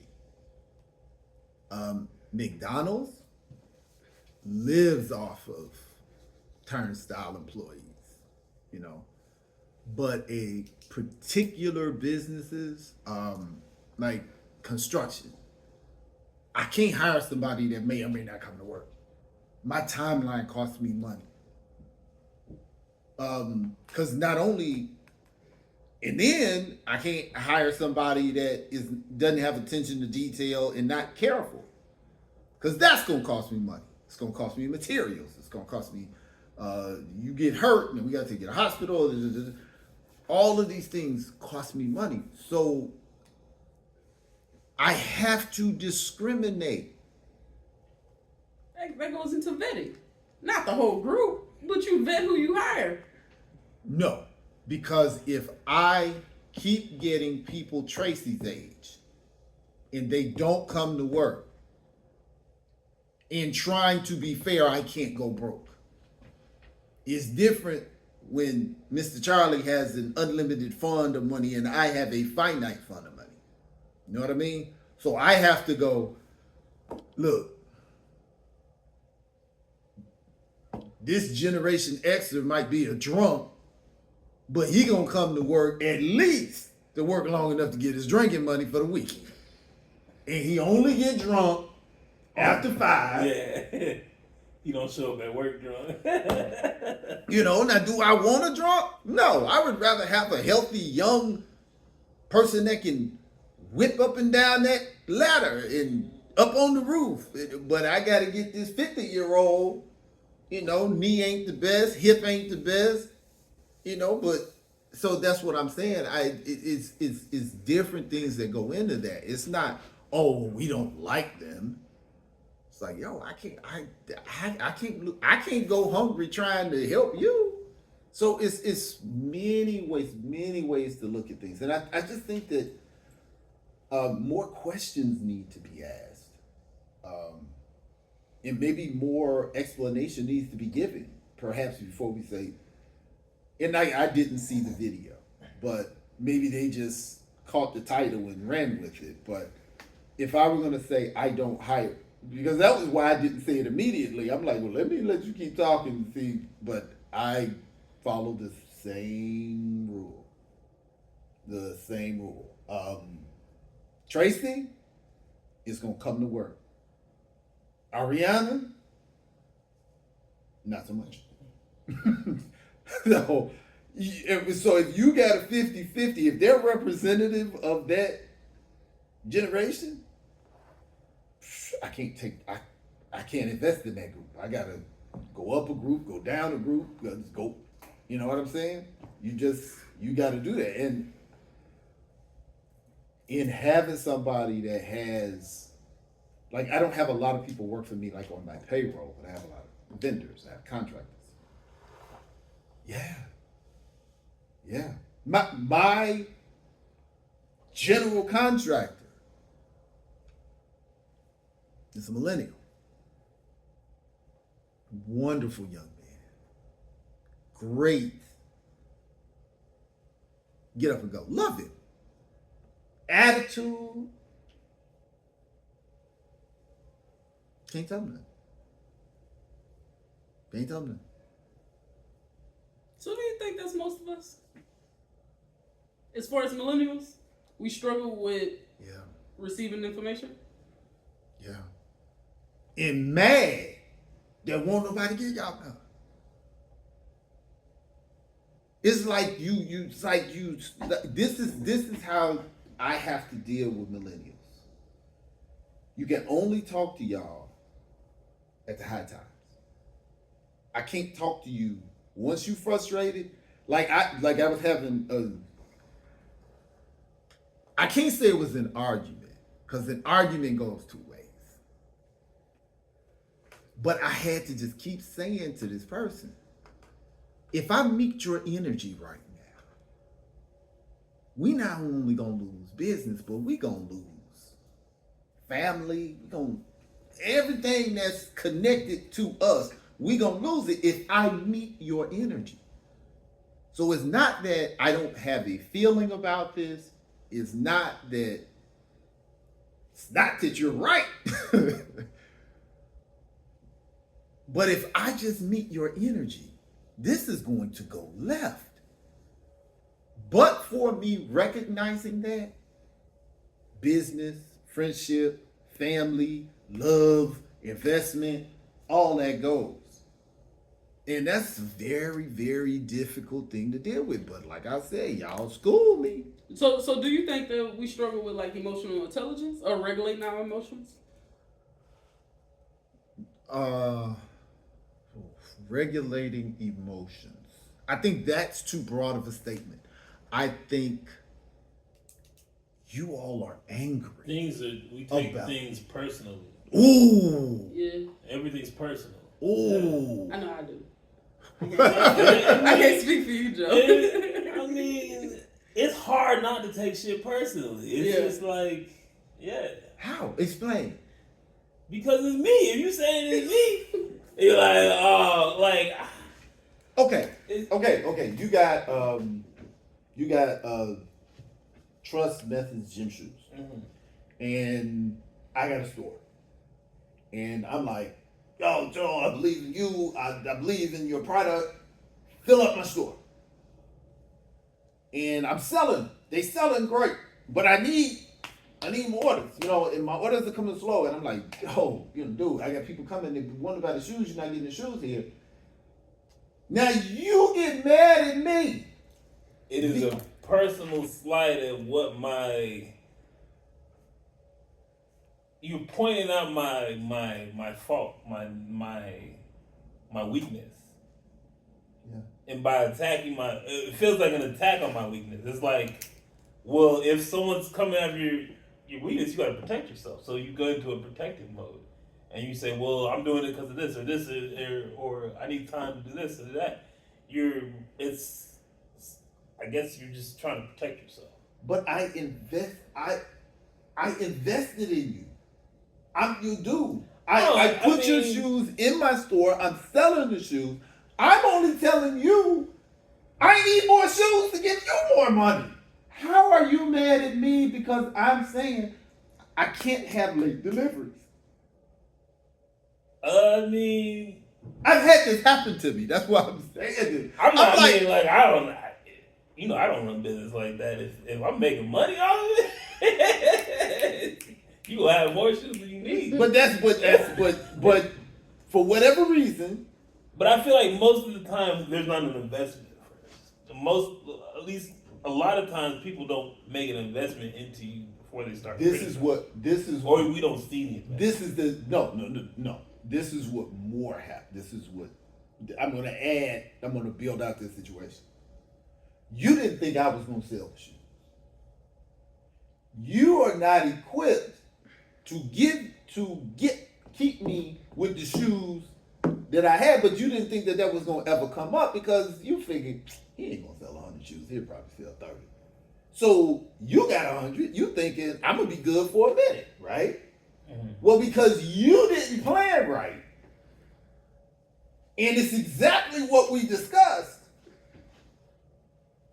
You don't want to take, I messed up. You can't yell at me because I'm the boss. You don't tell me how to run by. See how we done just totally went off and forgot. We talked about this in the beginning. That's all I'm saying. We supposed to be getting that bread. As fast as I sell them, but instead of you admitting, I didn't plan it out right. You rather say you don't like the fact that I'm questioning how you do stuff. You just what? But that's what I had that conversation, and I'm going. Not only have I put your shoes in the store, not only are your shoes selling, Amazon is now calling me saying, "Hey, let's level up." Now I can't tell Amazon you a fool because I really hope you turn it around. Yeah, we can all do this. But you know I'm meeting with Amazon. But I've had that same. He might be over there hitting his head, D. He is. He is. Yes. You didn't realize you got the dog over there. But so you know what position you put me in? Close the door? No. Because before I even gotta help you knock the wall out. Before I bought his shoes, because I bought his shoes because it's Joe. I was already gonna buy Mr. Charlie shoes. You weren't my first choice. He was my first choice. Yeah. But I heard about you. I didn't know you did that. Hey man, we fam.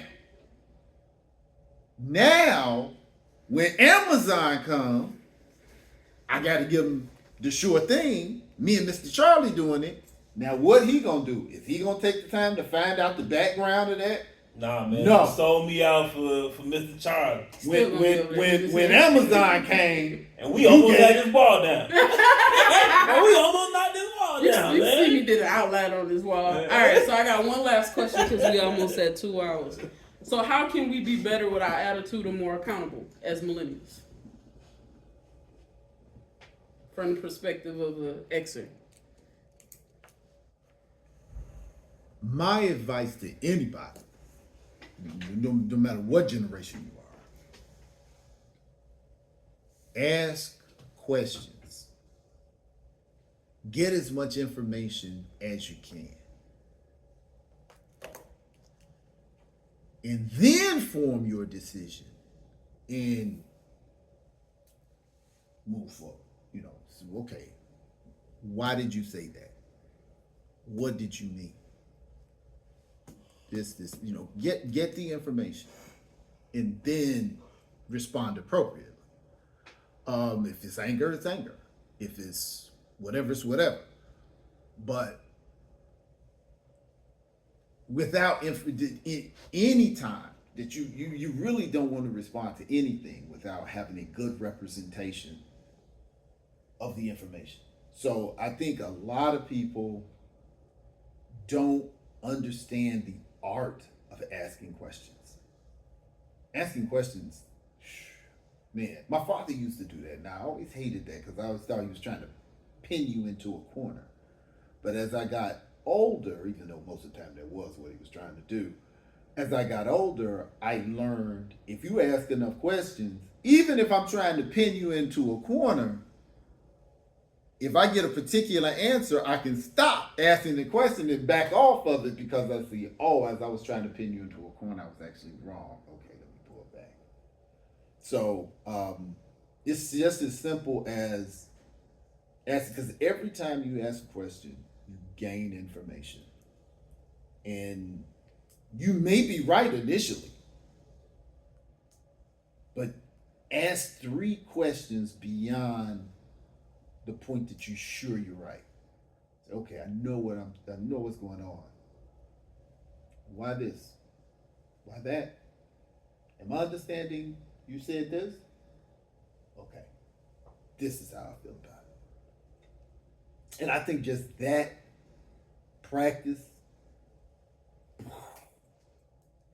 makes a big difference, because the thing is, and this is something I was trying to explain to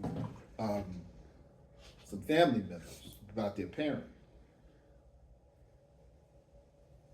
When your parent is talking to you, the only benefit in this conversation is you. They didn't live their life. They got what they're going to get. There is nothing that's going to come out of a conversation between the two of them that's going to change the trajectory of their life. You know, we almost did. We got more years behind us than we got in front of us. I'm talking to you for you to take this and run with it and do the next 70 years with it. So really understand there's a reason why this person is talking to.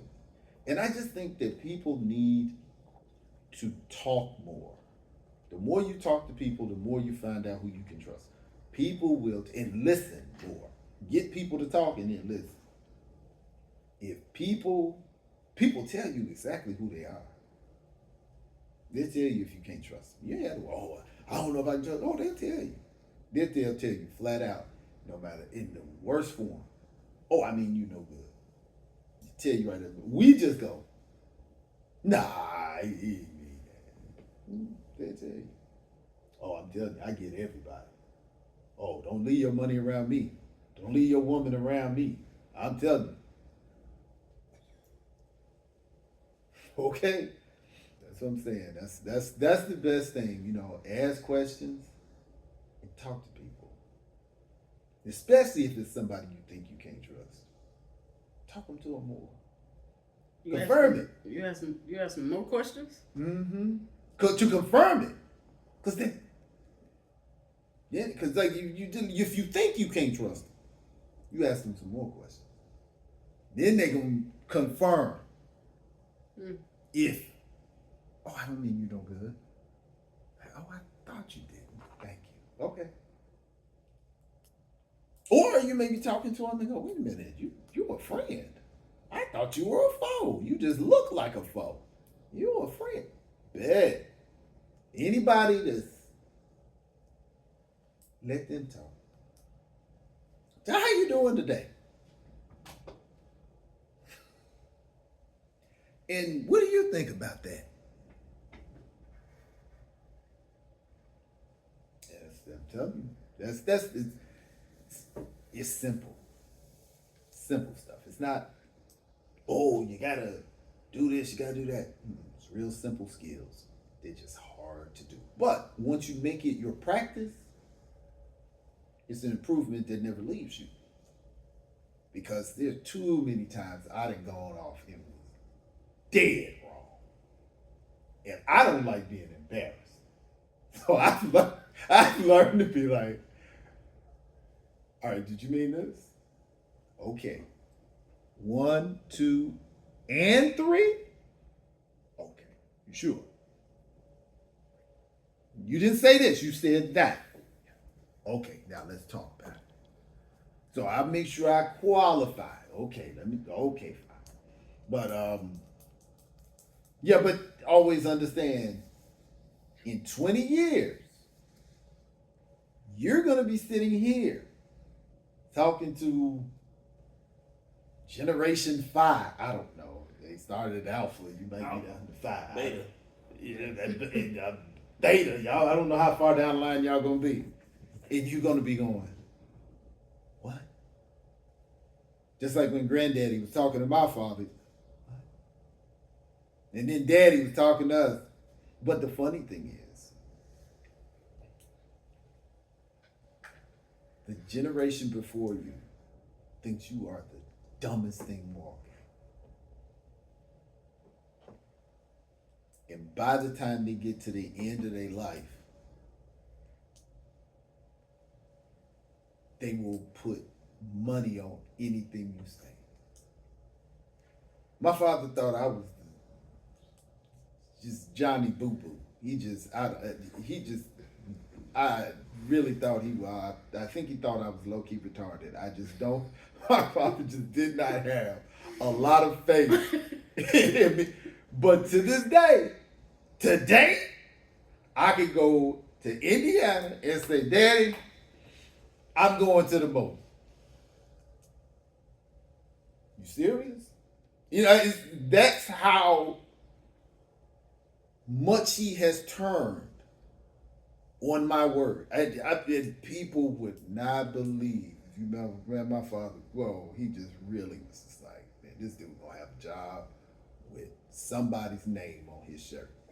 You know, he's not going to, you know, and now I can say, I'm going to do this. It's like, oh, okay, can I help? You know, and I'm like, this is the same dude. So you'll be that person. I'm already that person. No, I'm saying you'll be that person that is looking at somebody going, oh my God, you're so dumb. And then you're going to get up and go, oh my God, wow. Y'all did get it. I mean, that next generation that you look like, oh, y'all, this is it. No, they bring it around just like grandma, just your family now is looking at you going, whoa. You go, girl, but I know, but shit, the kids, I'm like, yo, they'll be there. here's the door. Here's the Auntie Auntie was already over there, hit my head on the wall. I'm telling y'all, don't do That's this. what Denise was doing. That was this summer. She hitting the wall, you trying to show her the door. She saw a crack. But I was telling you, she ain't gonna get through that. She'll get to the door, and she did. You know, it just takes patience, but it takes the ability to talk to people. You gotta have that ability for people to approach. You can't be unapproachable. Once you're unapproachable, it's like I was saying with that conversation I had.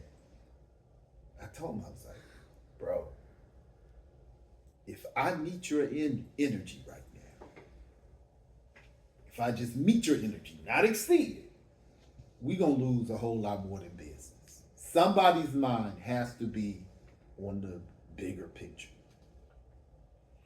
So that's all I got on that. That's all I got to say about that. Got anything to add, Joe? Get money for a bitch. Y'all shop at Trust Methods. He just made shirts that say get money for the bitches. Get money for the vision.